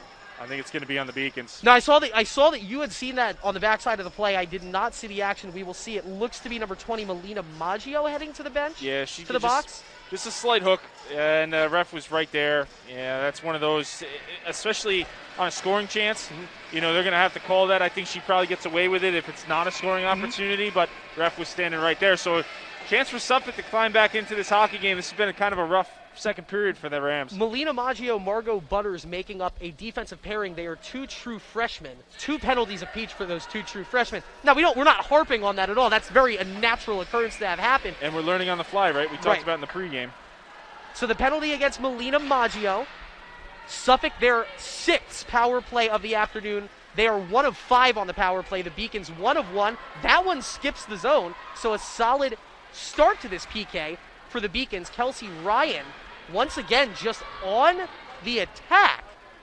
Not playing this PK conservatively at all. It's like you said, they really like to go after it. And Kelsey Ryan all the way down near the opposing goal. But that opens up a Sophia Shilapati pushback to Leslie Steiner. Steiner, the defender, is going to skate it in around the right corner. Slides the pass back to number 20, Shayna Cote. Cote was robbed of a goal earlier, saved by Kennedy. This one's still underneath her with Shilapati poking away. But Kennedy keeps it out of trouble. And I tell you what, 18 saves in that first period. I think the Beacons, it's nice having Victoria Kennedy back there. She just looks to be, even when the odds are against her, even when it's an odd man rush, no worries, no panic, and a big save. As she was getting just kind of bludgeoned by Sophia Shilapati down there. Yeah, tremendous save. And those are incredibly difficult for a goaltender to look behind you, behind the net, and then have to a one-timer. As soon as you turn around, a one-timer coming right on top of you. That's a great save. So a lot of action in this power play for the Suffolk Rams. There is still a minute 10 in this Suffolk power play off the Melina Maggio penalty. We have 11 minutes left to go in this second period. It's the Beacons. They've shot far fewer shots. They lead this contest 3-2. With the puck for the Rams, number 5, Sam Moland, the true freshman. She'll pass it off to Cassidy Gruning. Gruning's going to circle it all the way back. There's a slicing player into the middle of the zone, but that is hacked free. I believe that was Addie Buddington, yes, clearing the danger. Jane Ann Drill digging forward in the corner. It's going to be won by Cassidy Gruning. And now, as Suffolk set up on the slot, a nice block on the play right there. Kaylee Kozik trying to clear the zone, can't do it. Puck on the stick of Julia Volpe. And it goes right into Victoria Kennedy near post. She snags it, freezes it, and just 25 seconds remaining in this Suffolk power play. Beacons are fortunate there. That had 2 players going for the same puck, and neither one of them got it. And it was a 4-on-2 down low. Not much of a rush, being that there wasn't much ice to be had, but that was riskier than it looked, and fortunately for the Beacons, just a simple shot on net that Kennedy was able to glove and get a whistle, but 2 players going to the puck, neither one of them get it. That's a recipe for disaster on the penalty kill. Rachel Burum, her 7th face-off win this afternoon, and it leads to a cleared puck right now as Leslie Steiner has to go all the way back behind her own blue line to the UMass Beacons logo on that blue line before the Rams can reset. 7 seconds left in this power play.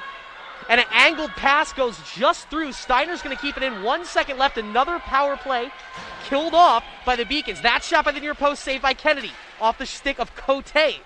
She is left begging yet again. Sophia Shilapati trying to force the issue. Kelsey Ryan clears the zone, but the power play is over, so this will be an icing against the Beacons. But once again, got to get the puck out of trouble, so I don't think you complain about that. We will walk it all the way back to the left side circle, deep in the Beacon zone. It's fine if you can win the draw, but you are going to have some tired players on the ice here. You have Rachel Burum, who has 7 face-off wins, 3 face-off losses this afternoon. She's the woman you want in the circle right now. Puck is dropped, puck is won. Can they get it out of the zone? Not quite by Margot Butters. Ooh. And that's kept in the zone by Kylie Sorrell. Sorrell shot, it's blocked. It goes over to the stick of number 18, Sydney Teets, and it is another save by Victoria Kennedy.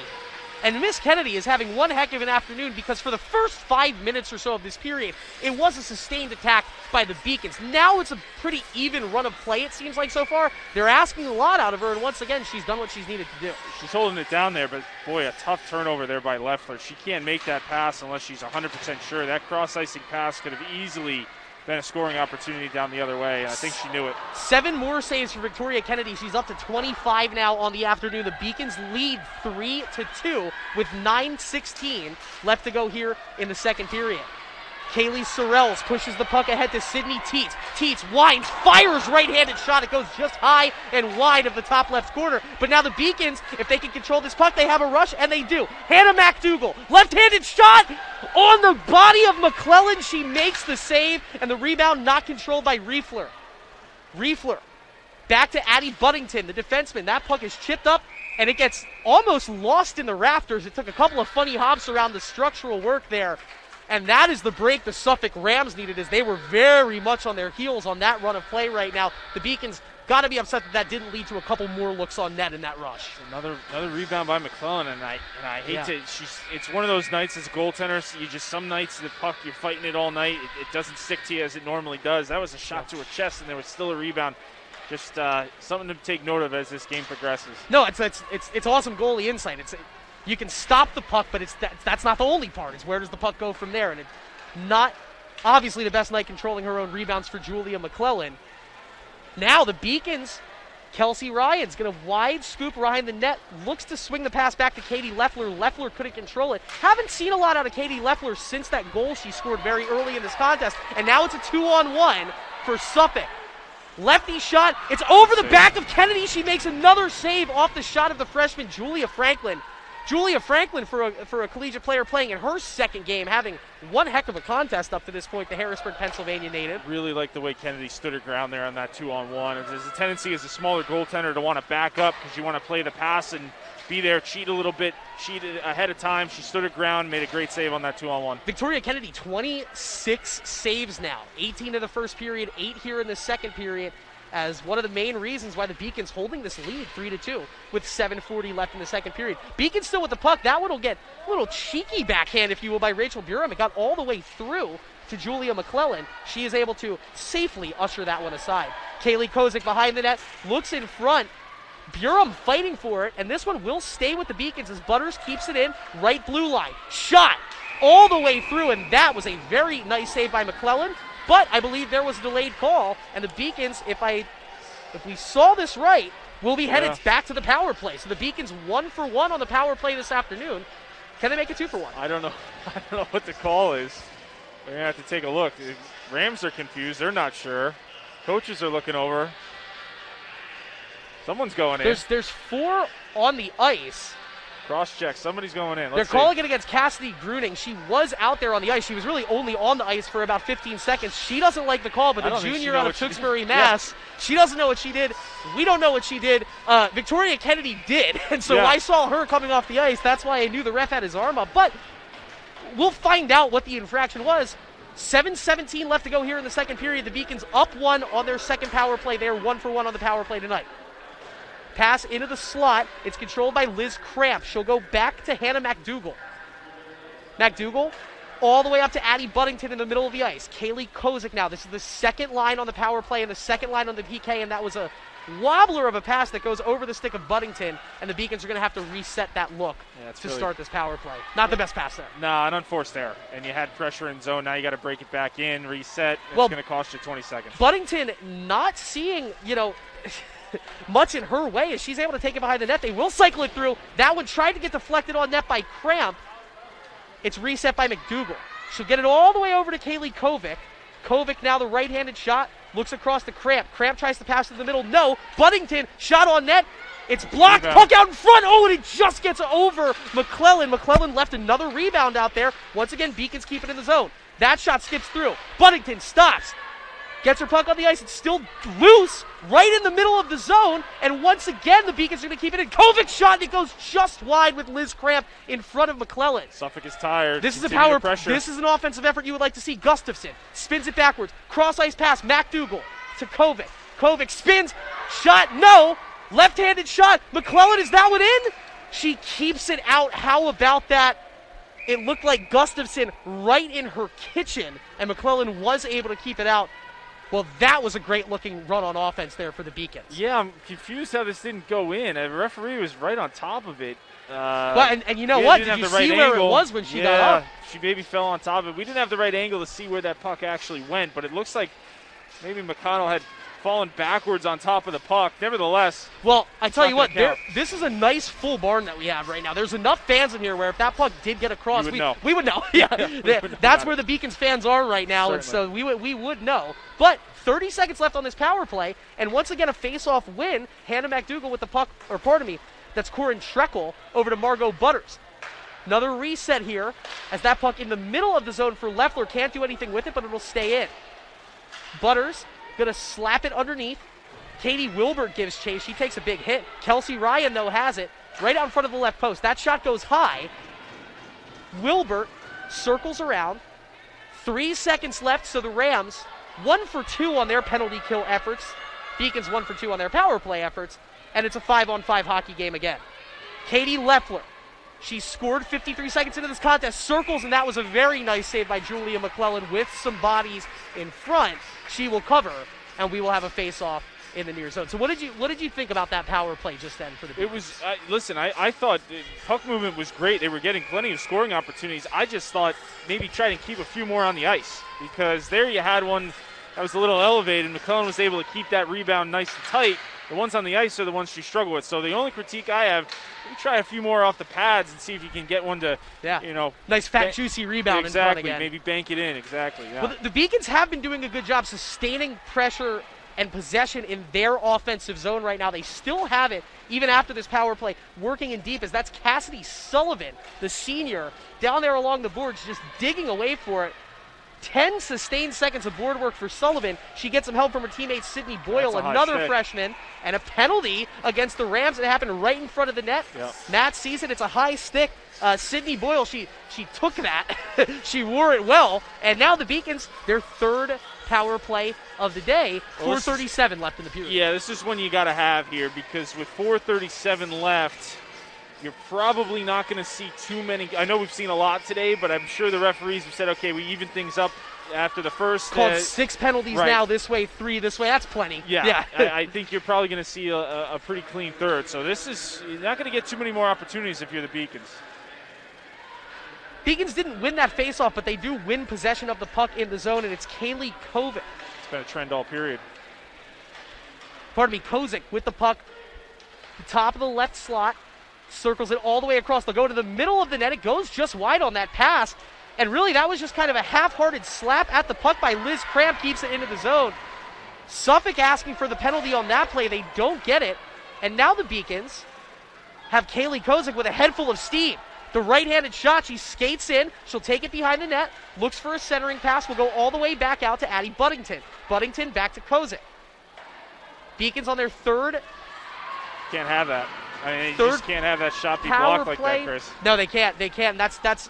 There have been plenty of unforced errors both ways, and for both teams, exactly when you can least afford it. This game could very well be 6-5 and not 3-2. And either way. And that's frustrating, because really that's your only job as a defenseman. Oh, and now some trouble here as Kennedy turns the puck over. She's on the wrong side of the net.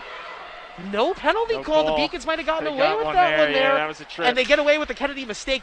Great job that is Jessie Kennedy for Suffolk to block that puck down, or else we might have been looking at a Corin Schreckel odd man rush led for the Beacons. Instead, it's Kelsey Ryan trying to skate out of trouble at center ice, which she will, and she'll lead the charge.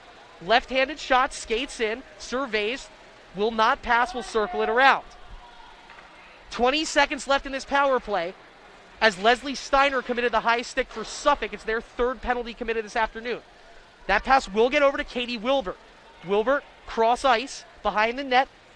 It's Kelsey Ryan, left-handed shot. Pass goes into the middle for Loeffler, directed towards the net, not where it needs to be. 2 players take a spill, and that will do it. So the Beacons now 1 of 3 on their 3 power plays this afternoon. Big shot thrown in by Corin Schreckel.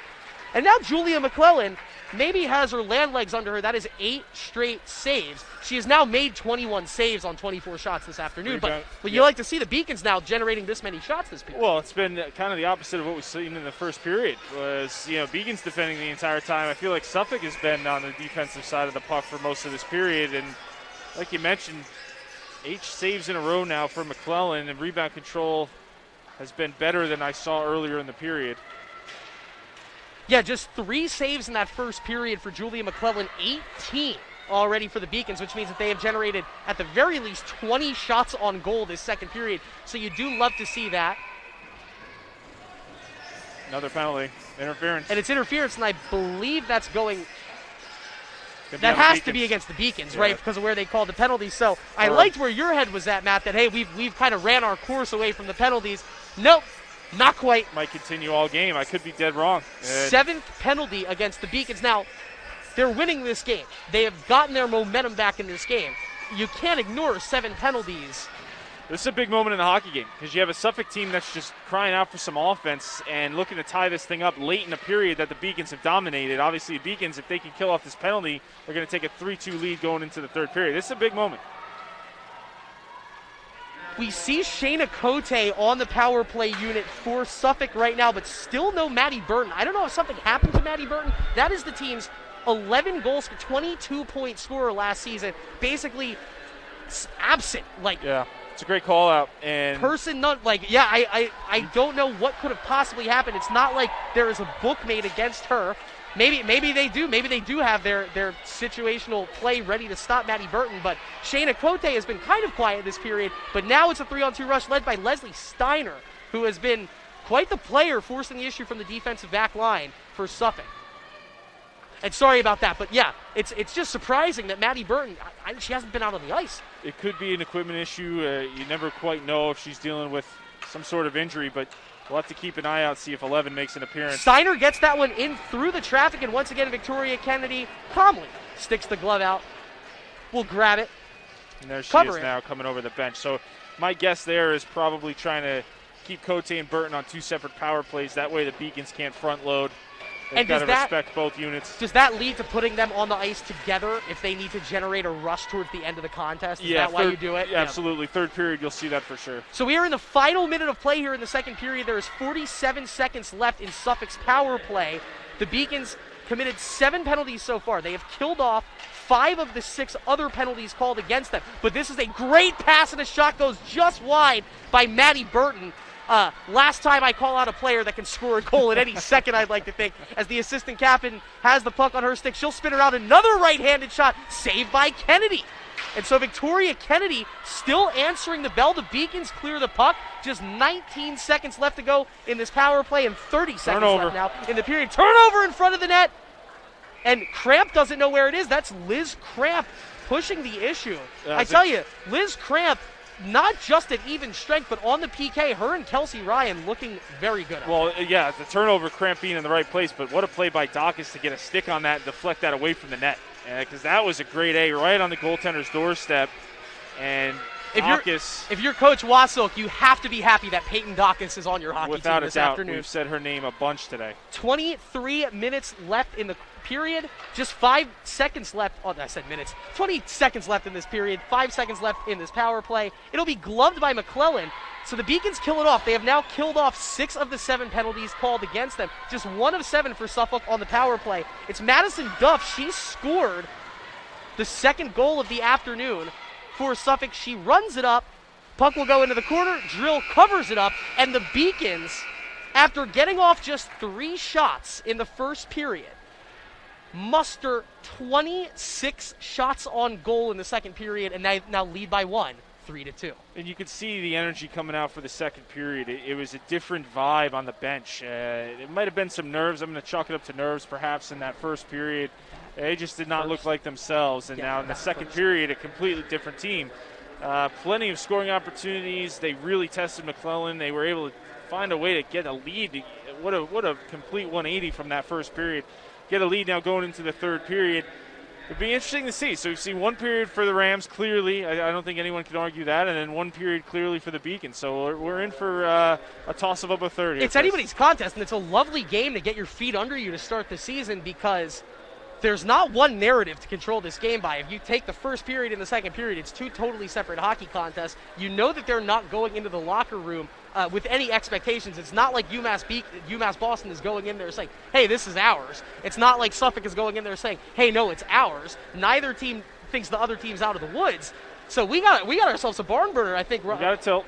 We definitely got to tilt. And we'll have to see. I'll be wondering what adjustments these teams make. That's one thing to take note of. The lines have really kind of remained the same for most of today. Yeah. But with a 1-goal hockey game, whether you're ahead or behind, it'll be interesting to see if these coaches make any adjustments. It's interesting you mention that because in the 2 scrimmages that UMass Boston has played, it was every period a brand new set of lines. So that was 6 periods with 6 different sets of lines. We've had 2 periods of sustained lines, and you do see a lot of chemistry. That Burum, Cramp, Kovic combo. That is a sophomore, a senior, and a freshman. That's a great second line that the Beacons have going for them right now. We talked about it in the pregame, and I think this is probably going to be a theme for the next few weeks here. The Beacons is learning on the fly. I mean, these girls just flat out have not had a ton of time to get to know each other and see, who they like playing with. Anybody who's played hockey, you're going to have people that you prefer to play with, and just flat out seem to connect better with. So, like you said, I wouldn't be surprised if maybe perhaps Coach likes what she saw in that second period. Things remain the same, but I think there's definitely ways to get some of these girls more activated, especially the one player who scored, Gustafson. I know it was a front of the net type of play, but she seemed to be logging a decent amount of minutes in that period. So look for her maybe to get bumped up to the second line. We'll have to see. Quick scoring summary here in the second period. It was Kelsey Ryan, 27 seconds into the action, off of a play led by the defender, Corin Treckel. She was able to get the puck over to Wilbert, to Leffler, and then Ryan slants it home in front of the net. Then 7:03 into the second period, Anna Gustafson, her first collegiate goal. And it was an effort goal. It was a right place, right time goal, but they don't ask you how. They ask you how many, and she has one, and it puts the Beacons up 3-2. Yeah, she did the right thing, and anybody will tell you, if you don't have the puck on a rush, try to get to the front of the net. If you can get there, good things happen, and you saw a case in point, Kosick with that shot off the wall on the far side, and that puck was just begging to go home, and Gustafson was there to tap it in. Hockey not the only thing on the agenda here at the Edward T. Berry Ice Rink. There's a lot going on. We have some soccer today for the Beacons, volleyball for the Beacons in their playoff chase, and we have some highlights here to show you. We have some highlights from the most recent soccer game between UMass Boston and Western Connecticut State. This was big as it sends the Beacons soccer team into a solid playoff territory. They won 4-2, and we'll show you how they did it right now.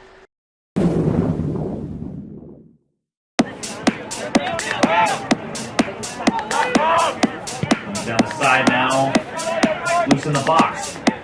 Cam Patterson now.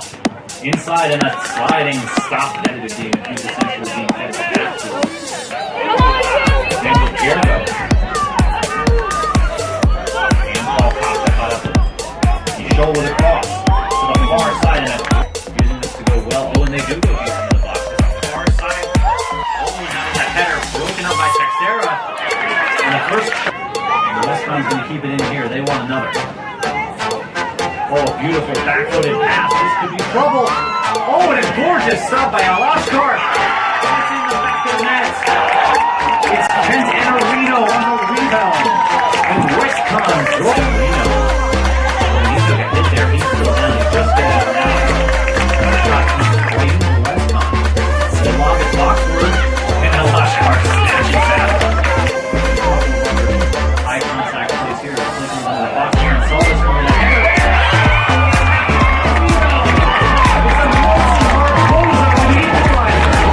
For the first round playoff bye. They're all taking care of business. UMass Boston was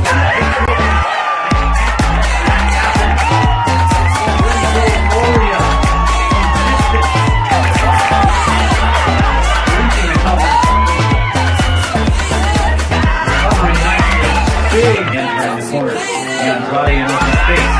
Andrade to the box. Threads the pass through. Gonzalez. Arena takes away a lot of chance here.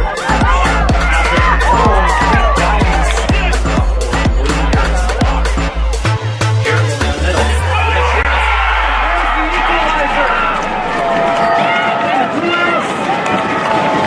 Wilson beyond Friday. UMass Boston. Just a few minutes away from their last goal.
So that was a fun win for the Beacons, 4-2. Teixeira with the hat trick.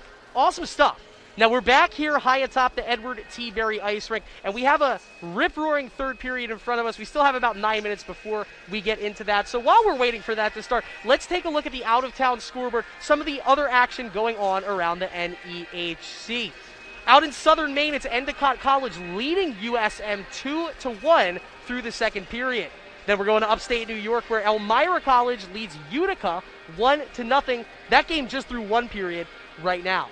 Sal Virginia takes on Plymouth. Plymouth, the team that just lost to the Suffolk University squad at 2 p.m. today.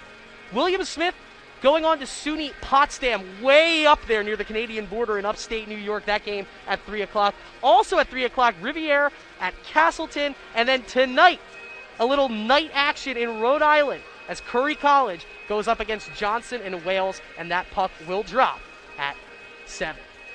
We'll show you the stats here through 2 periods, and we'll keep them up for you to take a look at. We'll take a little 3-minute break and be back with more Beacons hockey after this.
Well, we are back here high atop the Edward T. Berry Ice Rink, about 3 minutes away from the start of the third period. Now, the third period was what determined the contest the last two times that these teams played, about 2 years ago now, thanks COVID. We have highlights of it. We'll show you how this game ended the last time these two teams played.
Let's hop right back into the action here at Edward T. Berry Ice Rink. So you saw how it ended the last time. Can the Beacons hold on to the lead? It is 3-2. They lead right now. Suffolk wins the faceoff to get us started in this third period. He's Matt Meisenbacher. I'm Chris Del Sordo, and we got ourselves a great game to get this season started. The Rams, that puck got very close to the post, but Kennedy eschews it aside.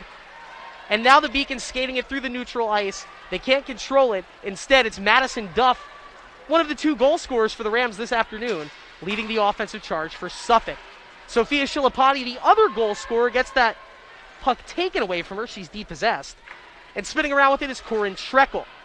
Pass up, and now here's a little 2-on-2 as Leffler and Wilbert were putting the charge on the Rams' defense. That's kept in on the play by Liz Cramp. They do have a new set of lines out, Matt. You called it. As Cramp joins Leffler and Wilbert. Leffler poking away near the near post. It will be covered by McClellan. And a face-off right near the net for the Beacons.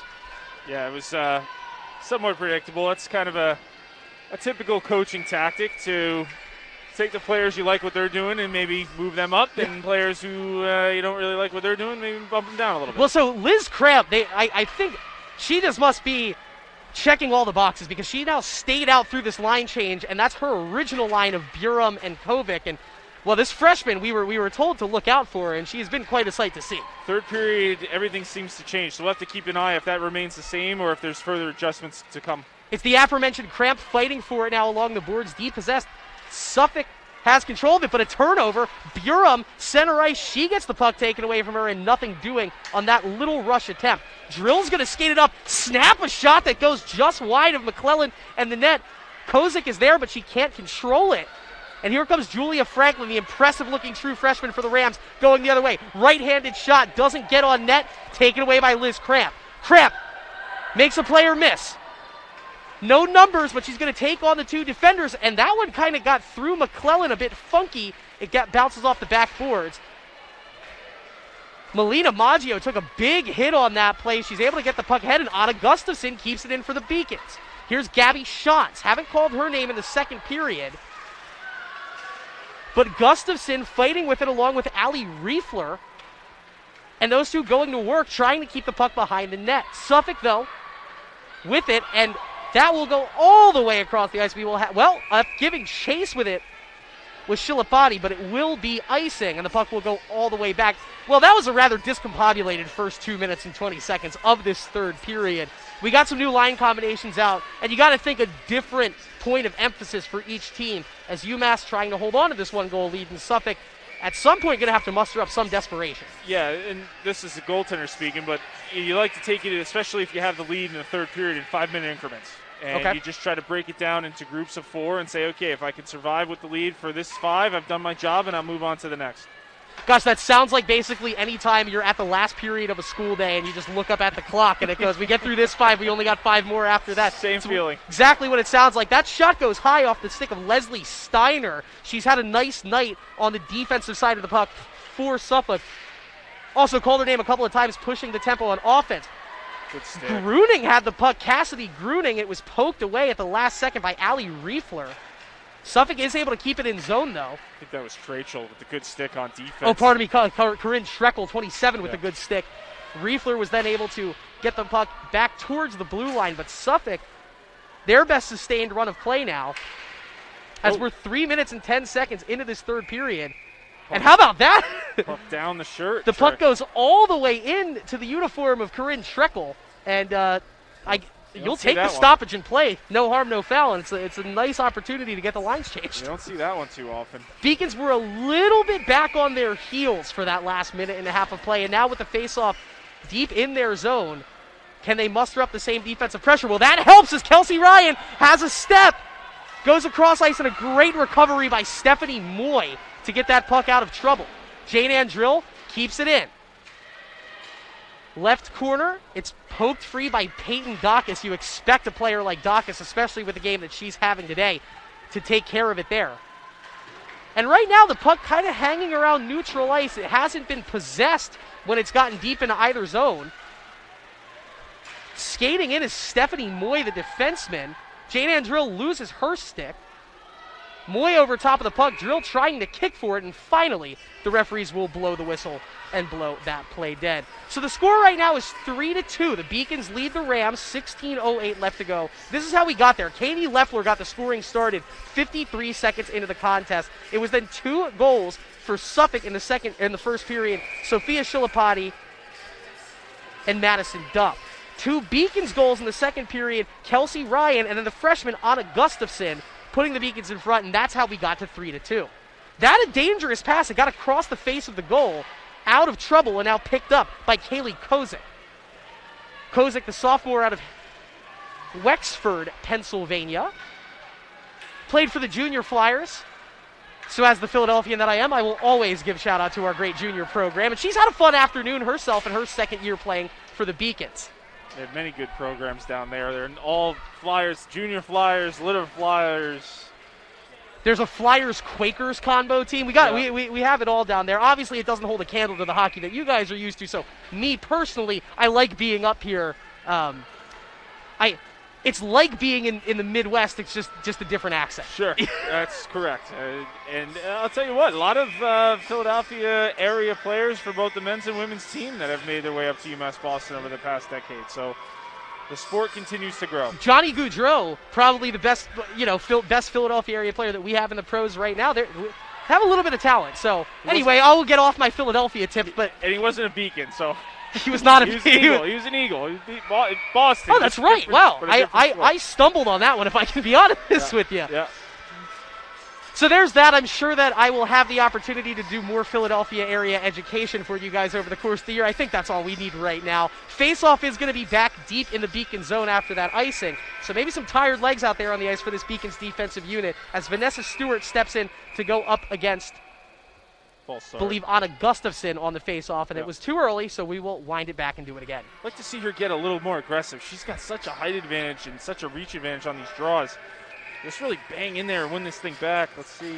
Yeah, see, it's too soft. Yeah. She's got to go a little harder there. Let's see. She's going to get another chance. That wrister by Steiner, it was luckily no bodies in front of Victoria Kennedy, but she did what she needed to do and just gloves that one and covers it up. And so, yeah, we'll get another look at that face-off. Well, a teaching moment. So her line gets off now because now the coach needs a center. And you just have to have it. It's defensive draw. You have to have a center you can trust. Let's see. And then see, there's your win. So just a teaching moment for the freshman. Just needs to be a little bit more aggressive on those draws, really batten down and dig in a little bit more. That's Katie Wilbert, who is also a sophomore, and she's looked great. She has an assist on the contest tonight. She got the face-off win just then, and now player loses a wheel, and here comes Kelsey Ryan dancing through. Nice. Centering shot, scores! It's Leffler, her second of the night, but give the credit to Kelsey Ryan with the puck handling, eyes in the back of her head, and that is one heck of a time to take a 2-goal lead. 14:52 left in the third. Well, those are the goals that you just kind of have to have a sense, and that's two girls who have played a lot with each other over the past 4 years plus at this stage, but a nice play by Kelsey Ryan to get that towards the net, and you can kind of see she was kind of feeling it out, looking for a player. Not sure if she saw Leffler directly. You know what? I didn't think that angle was there on the pass, and then all of a sudden it was on Leffler's stick with a big open net in front of her. She sensed the fact that Leffler was there and just made a nice pass to the back door. Leffler's going to bury those 10 out of 10, maybe even 100 out of 100 times. Now that's got to feel nice for Leffler, for Katie Leffler. She scored the first goal. Oh, wow, great save by Victoria Kennedy. Took that one off the mask to get it out of trouble. Intentionally. Intentionally, not by accident this time. So Leffler scored 53 seconds into this contest, and then, a couple of weird decisions, not that big of a presence. All of a sudden, boom, 2 goals. Now you can't say anything to the woman.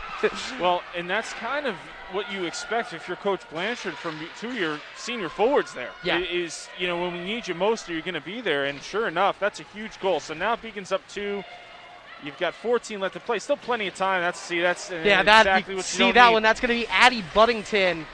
Probably a couple of different calls that you could put on that. Yeah, that one's easy. And just you got the momentum here. You just scored to go up 2, and now you're putting yourself in a position where you've got to kill off a power play here for the Rams. Now, it's the 8th penalty committed by the Beacons. I was about to say, they've killed off 6 of the 7 prior penalties, but this is the 8th penalty now called against them. You're getting close to that double-digit zone, which is a big no-no. Huge opportunity for the Rams, however. I mean, this is everything you could have asked for going down 2. Now you get an opportunity with the man advantage.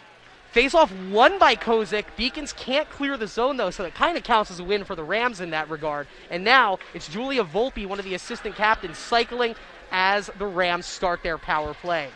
Penalty committed by Addie Buddington. It happened right in front of the referees. The most clear-cut penalty probably committed so far this afternoon. And that's Margot Butters trying her darndest to get the puck out of trouble, but it does stay in front. Here's Maddie Burton. And I already almost gave myself the broadcaster jinx, so all I will say on Maddie Burton is she is good at hockey. Now the puck is deep in the corner still. Suffolk controlling it. Elise Wainwright, she committed a penalty that led to the Gustafson goal in the second period. Suffolk, player in the middle, saved by Victoria Kennedy, sprawled out. She gets the glove up and eschews it aside. 30th save of the afternoon for Victoria Kennedy. Great stop. Now, more pressure from the Rams. Burton in front. Kennedy says no. The refs are going to get all the players cleared out. And Victoria Kennedy, all 5'3" of her from Winthrop, Massachusetts, making quite the name for herself in this her Beacons debut. Well, she's really settled in here, and maybe a little jumpy in the first half of the game, trying to find her footing a little bit. But, she looks really confident in that crease. On both of those saves, she was really in the right position, looked confident, was able to squeeze that puck. Like what I'm seeing out of 31. Bad pass there by Steiner, and she hasn't done too much wrong today, and now it's an outlet over to Kelsey Ryan. Steiner, though, promptly with the recovery. Still 51 seconds in this power play as that Shilapati pass goes just behind Shayna Cote. And now the puck goes right over her stick. If she would have controlled that, I think Suffolk might have been on to something there. Instead, it is cleared out of trouble by Kelsey Ryan. So Kelsey Ryan, Matt, obviously her offensive presence, it can't be underspoken. She has a goal and an assist. She basically was the reason that Leffler goal got scored, but maybe even a better defensive game out of her up to this point. We've seen her on both sides of the puck, and she's logged a ton of minutes. I would be willing to bet at this point she might be every shift after the way she's played tonight. It's going to be hard to keep her on the bench. Jessie Kennedy, the Kennedy for Suffolk. She has the puck deep in the corner. Swings it all the way back out to Madison Duff. Duff over to Sophia Shilapati. Oh, that's deflected beautifully by Shayna Cote. Yeah. Shilapati at the angle. She was the first goal scorer. You can't keep a good woman down. Shayna Cote finally does light the lamp for Suffolk here in this third period. And just soften the hands. That was pretty. A really nice goal there. Yeah, that was a pretty hockey goal. To see that puck coming through and then to just soften the hands enough to redirect it in the 5-hole, that's a goal scorer that knows how to score in a lot of different ways. And a nice, just a slightest touch to get that to go past Kennedy to make it a 4-3 hockey game. Costly penalty by Buddington. Yeah. And she knows she owes her team one after that one. We are dancing with the devil when you commit 8 penalties in one game. And for most teams, killing off 6 out of 8 penalties, it's not a bad number. It's a bad number when the penalty comes with a 4-2 lead and it leads to now a 4-3 game. Back to a 1-goal game. You're exactly right. And Suffolk with the puck, but skating right through and taking it away is Rachel Burum. Solid defensive work by who else? Peyton Dacus to just completely physically remove Burum from the puck. But here's Liz Cramp. Lefty skates in. Rister gets kicked aside by McClellan. Kozik staying with it. Kozik has just been all over the puck this afternoon as Burum can't get it free from the reach of Sydney Teets. Helping her out is Stephanie Moy. And now Moy will lead the charge with Cassidy Gruning. That stays on side. So does Moy. Puck goes back. Not the cleanest keep in there by Kennedy, so she'll just cover it up. But a save that the Beacons needed, and they will get a line change. And what is Coach Blanchard, what is the message on the bench right now? Do you focus on getting another goal? Are you focused more on crisp play in the defensive zone? What do you need? I mean, I know you need to do both, but what do you attack first of those two? For me, I'm looking at the clock. I see a 1-goal lead with about 10 minutes to play here. I'm probably going to shorten the bench. So I'm going to go my top 2 lines, maybe mix in the third or fourth if the situation allows for it, and just rely on my seniors and my best players to bring this home. It's funny you say that because this is the third line of offense out for the Beacons right now as that shot high, gloved calmly by Victoria Kennedy. Now, we've saw a lot that we've liked out of the second and third line. The second line hasn't generated a goal. It's probably been the best consistent rush, though. The third line with Gustafson, they did score a goal. Is that one loose, low, and out of trouble thanks to Gabby Shantz, the freshman. She gets that puck out of where it doesn't need to be. Not sure Kennedy saw that off the tape, but she was able to make that stop. Victoria Kennedy has to be getting close to 40 saves on the afternoon. I know she's already in the mid-30s. This is Jessie Kennedy dispossessed. Oh, no, but Melina Maggio loses the puck. Here's Maddie Burton. Shot is blocked. And once again, it is Gabby Shantz, the freshman out of Reading, Vermont. Hasn't been on the ice all that much. He's in that third defensive pairing, but has looked good out there. I would agree. And Beacons defending here a few Madison shifts in a Duff. row. Shot is blocked by Melina Maggio, but it's taken up by Shayna Cote. Oh, and that pass almost found Sam Moland, the true freshman who's on the first line right now. Haven't called her name all that much. She almost tied it up for Suffolk. We have 9:40 left to go in this third period. As Gabby Shantz, the woman of the past minute, another dispossession, takes it deep into the corner. She has it, skates and almost loses it and kind of loosely pushes it ahead. That was not what the Beacons wanted there. As ultimately it's Riefler pushing it ahead off the stick of Leffler. So a bit of a line shift right now. Yeah, and you're forced to use your third and fourth line here because your first and second line just spend a ton of time in the defensive zone. So that's a situation where Coach Blanchard's got to be smart. Oh, with if the players Gustafson could have gotten that pass into the middle, it would have been a 3-on-1. Instead, it's a 3-on-2 for Suffolk. Dancing in is Stephanie Moy, but she is dispossessed by Corinne Schreckel. That puck is kept in, though. Moy shot another save off the mask of Victoria Kennedy. That is the third unintentional save, I believe, off the mat.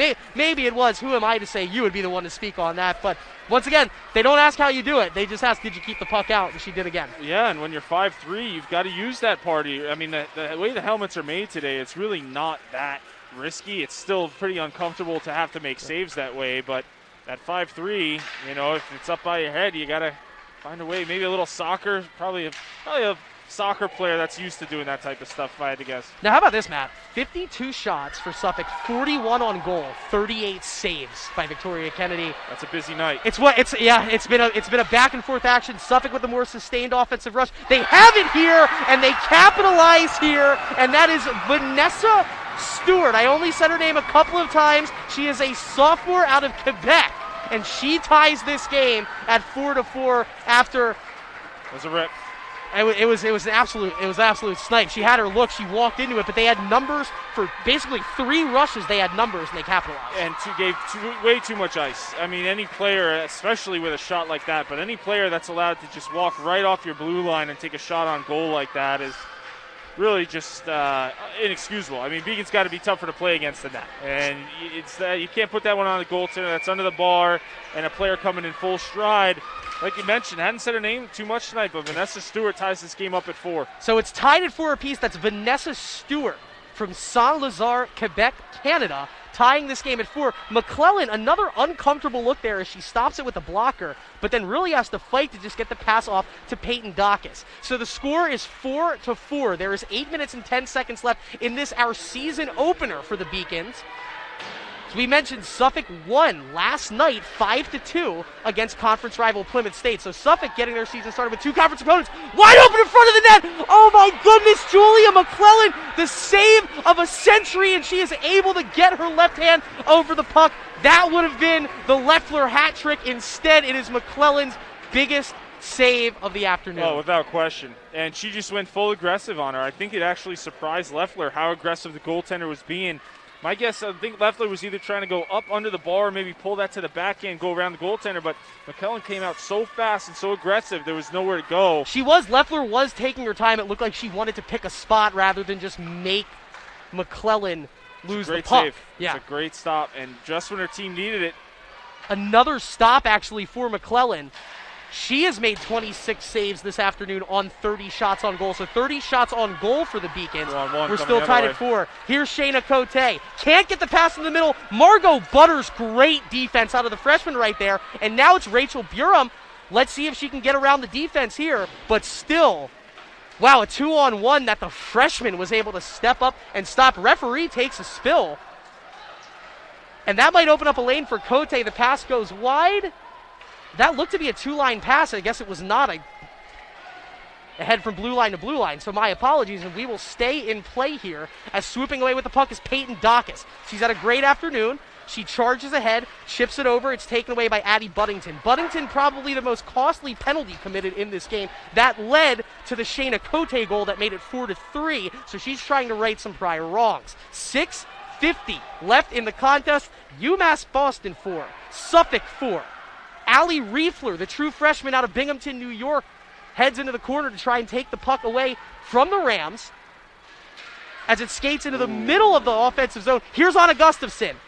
Gets around the defense. Lefty shot! Can't get through McClellan. She sends it aside. 27th save of the afternoon for Julia McClellan. And now here comes Suffolk with Cassidy Gruning. Never mind. Change of possession. Riefler shot kicked aside, goes all the way up into the net. And finally, we will get to take a breath as that last 2 minutes, very frantic as both teams keeping on the offensive. 6:17 left to go here. Excuse me, as I swallow incorrectly. Interesting situation Been here. doing that your whole life. Yeah, right. Wilbert, the top line, the Wilbert line is going to be out there. Now, Suffolk can't change because it went off their goaltender, so they have to keep their third line out there, the Kennedy line. So, see if the Beacons can do anything with this win here. The draw. Leffler, though, gets dispossessed by Leslie Steiner. Steiner and Dacus on the defensive end have just been stalwart. And now it's a 2-on-2 if Suffolk hurries. Cross-ice path, great job getting in the way there is Leffler to get out of trouble and not let Shayna Cote get a look on net. And now Katie Leffler with the puck, looks up, slides the pass across. Here come the Beacons with numbers of Kelsey Ryan sees it. It is a 2-on-2. Ryan trying to get through. McClellan's going to dive on it. She doesn't cover the puck, though. Wilbert tries to center it. And now it's Maddie Burton all by herself. She gets around the first line of Beacons defense, snaps a shot. Oh, that got past Kennedy, but it does go wide into the net. It's above the blocker, caught the top end of the stick there, and I think based off Kenny's reaction, she knew, oh boy, I think that one might have gotten by me, but fortunate, got enough of the stick, didn't end up in the right netting. It was that subtle split second after it touched the top of the stick that you and I both know that, well, like, yeah, that one got past her, and so it's the best net you want to see the puck hit is that net over the top of the backboards when you're in this position.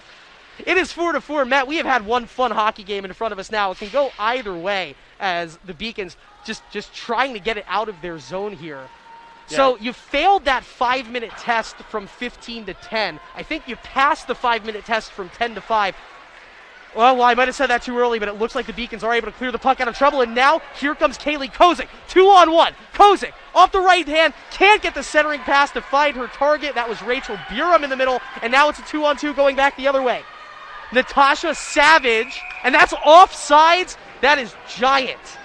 Oh my goodness, that was a very dangerous 2-on-2 developing, and it was just offsides by the Rams. Yeah, I thought they were good. I'm surprised that call was made. I thought they were good on that rush, but fortunate, like you said, for the Beacons, it looked like going to get a shot on goal there for a minute. So my question for you is, using this 5-minute analogy, sure. What is the test for the last 5 minutes? Do you go on the forefront and just try to get this win in this game, number one, or is it more play in the balance of the game and do the right thing? Yeah, so for the final 5, you've blown your 2-goal lead. You want to be really confident in anything you're doing offensively, making sure we're not taking unnecessary risk. You're assuming you're home. This is your ice. You're going to get probably 1 or 2 more scoring opportunities.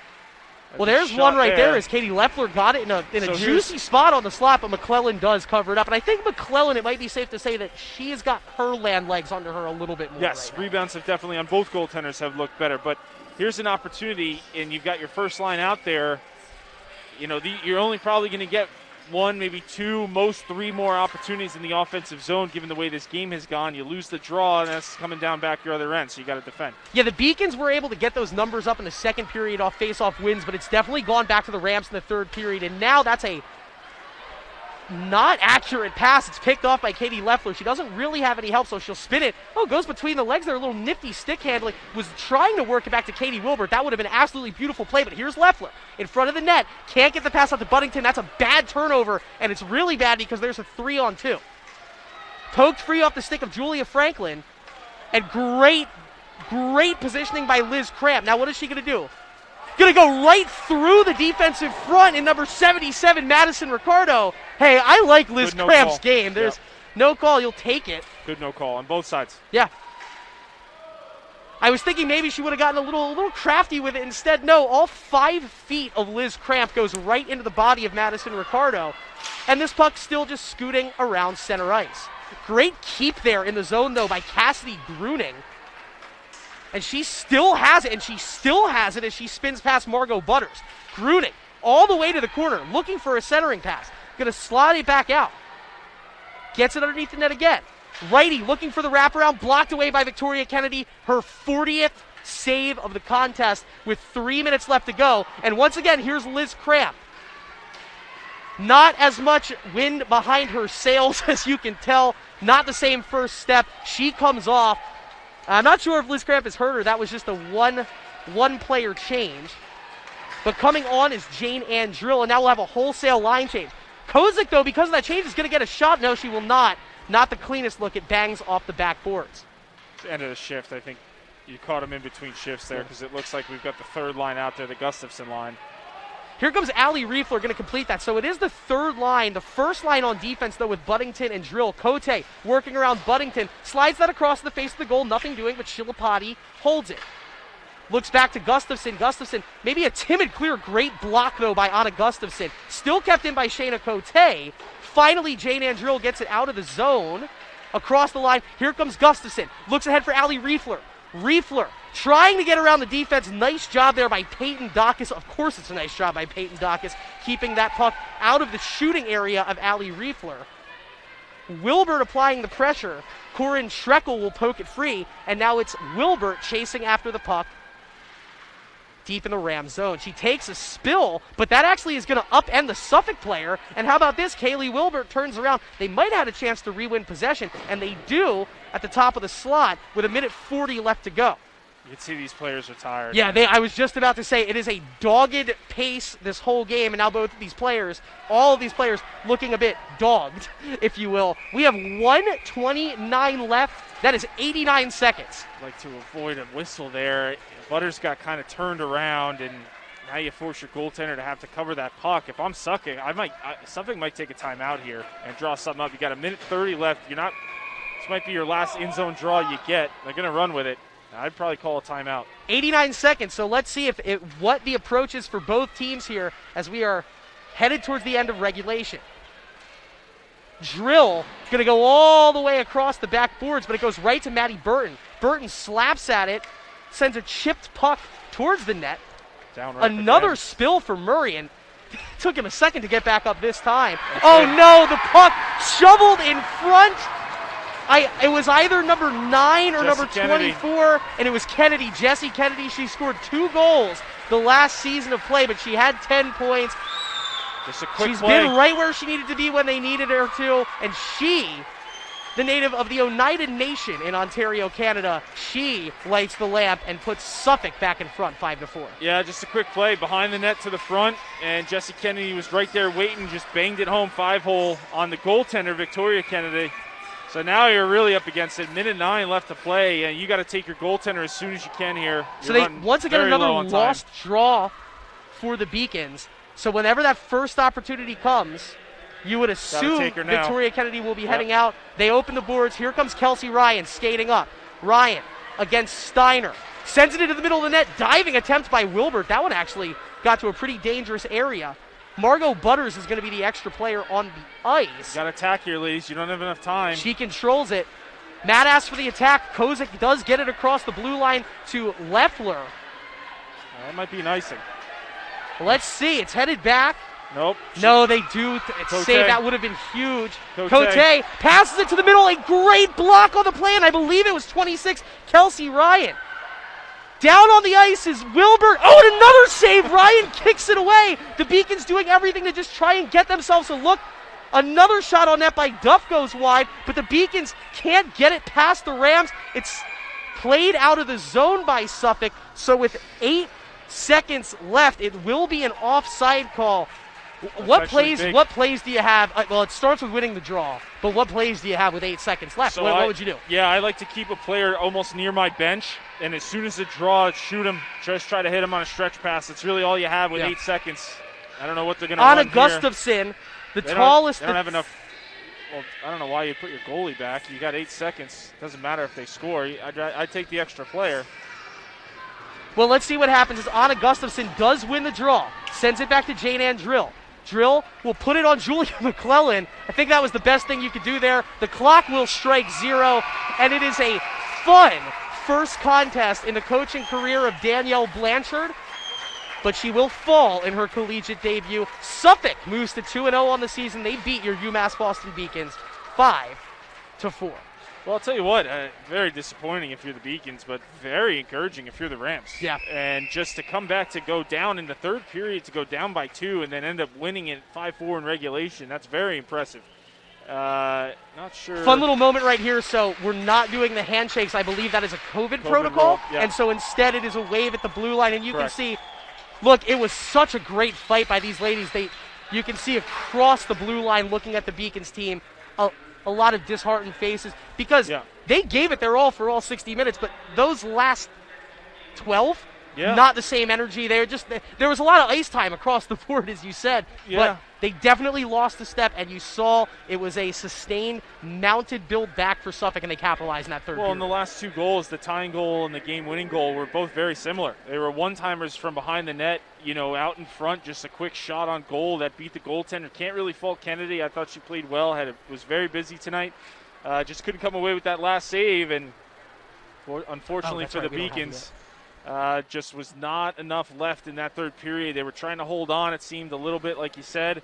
And then that last goal with, less than 2 minutes left to play, brought it home for the Rams. A nice win for Suffolk. It was a nice win for Suffolk. They moved to 5-4 on this, or pardon me, they win 5-4. They moved to 2-0. The Beacons, great valiant effort. They do fall to 0-1, 0-1 in conference as well. A quick scoring summary. It was Katie Leffler lighting the lamp first. 53 seconds into the contest, put the Beacons up 1-0. Sophia Shilapati, Madison Duff answering in the middle and end of the first period. Suffolk went into the locker room up 2-1 through 1. Then, second period, by all accounts, won by the Beacons. It was Kelsey Ryan 27 seconds in, and Anna Gustafson following her lead. They go up 3-2. Then Kelsey Ryan sets up the goal for Leffler to put the Beacons up 4-2. It is 3 straight Suffolk goals. Shayna Cote 8 minutes in. I believe it was Vanessa Stewart that tied it up. That was just a beautiful finish. It was an absolute rip. And then Jessie Kennedy, where she needed to be to give Suffolk the 5-4 lead. And they win it 5-4. Yeah, and just looking at it, as you were talking there, I'm looking at some of the faceoffs. I mean, third period, you only had one center for the Beacons that was over 50%, and that's just not going to cut it. I mean, you got the rest of your centers at winning a third of their draws. That's too many lost possessions, and I'd be willing to say that's probably where a coach is going to say we lost too many opportunities there. 40 saves on 45 shots for Victoria Kennedy. Obviously, she's going to hang her hat on that, but probably some things that she needs to work on as well, because sometimes that save number can be a little... Yeah, one of the things... talking to the goalie in that regard, right? I think she deserved a better outcome. I thought, for the most part, she really played a solid game and kept her team in it for the majority of this hockey game. The challenge I see there in the third period, and I think she'd probably agree with you, is if you could just come away with one more stop. You know, that's just the life of a goaltender, but if you could come away with one more, maybe force overtime or not give them that lead. None of them I thought were particularly her fault. I didn't see anything that was particularly soft. It's just one of those things where you wish you could come up with one more stop to give your team at least a chance at a win there. But overall, I thought both goaltenders settled in as this game went on. All right, so looking ahead for the Beacons here, because obviously that's what you want to do. You want to forget this game and just roll right into the next to the rest of your schedule here, as we're pulling it up right now. Awesome. This is around Beaconville. Women's hockey, I believe their next game, we talked about it, is going to be the 5th, and then right after that, another one. So another Friday-Saturday combo of games. You do have this whole week in front of you. What's the focus real quick in practice before these next 2 games next weekend? You got to spend some time in the film room. It's all good. And I think, for where we're learning on the fly, it's got to be, hey, we've got to recognize where our mistakes have been and correct them. And there's going to be adjustments. I would be surprised. There's probably going to be some lines that are going to get mixed up. There's going to be some players inserted back into the lineup, some players taken out. But it's a learning as we go experience for this coach and for this team. And I think ultimately tonight was a good learning opportunity that in order to win hockey games, even at home, you got to play a full hockey game. And you can't slip away. There might have been a little bit there. They took that 2-goal lead. Might have felt a little bit like, okay, we've got a sense of accomplishment. We said this. There was enough time on that clock, clearly, for Suffolk to come back, and they did. And they did. So 5-4, that's all she wrote. It was a great fight for the Beacons, but they are 0-1 on the season. Luckily, we've got both of those games on Friday and Saturday, so we'll be back at it, and hopefully we'll get to see the first win in the career of Coach Danielle Blanchard. That'll do it for us today. For everyone here alongside me in this press box, working on this for the Beacons Broadcasting Network, our producer, Seth Orensky, our director, Tam Landry, Elsa Vanaco behind the camera, Matt Meisenbacher. It's been a pleasure to work with you, my man. Absolutely, Chris. I'm Chris Del Sordo, and I'm very much looking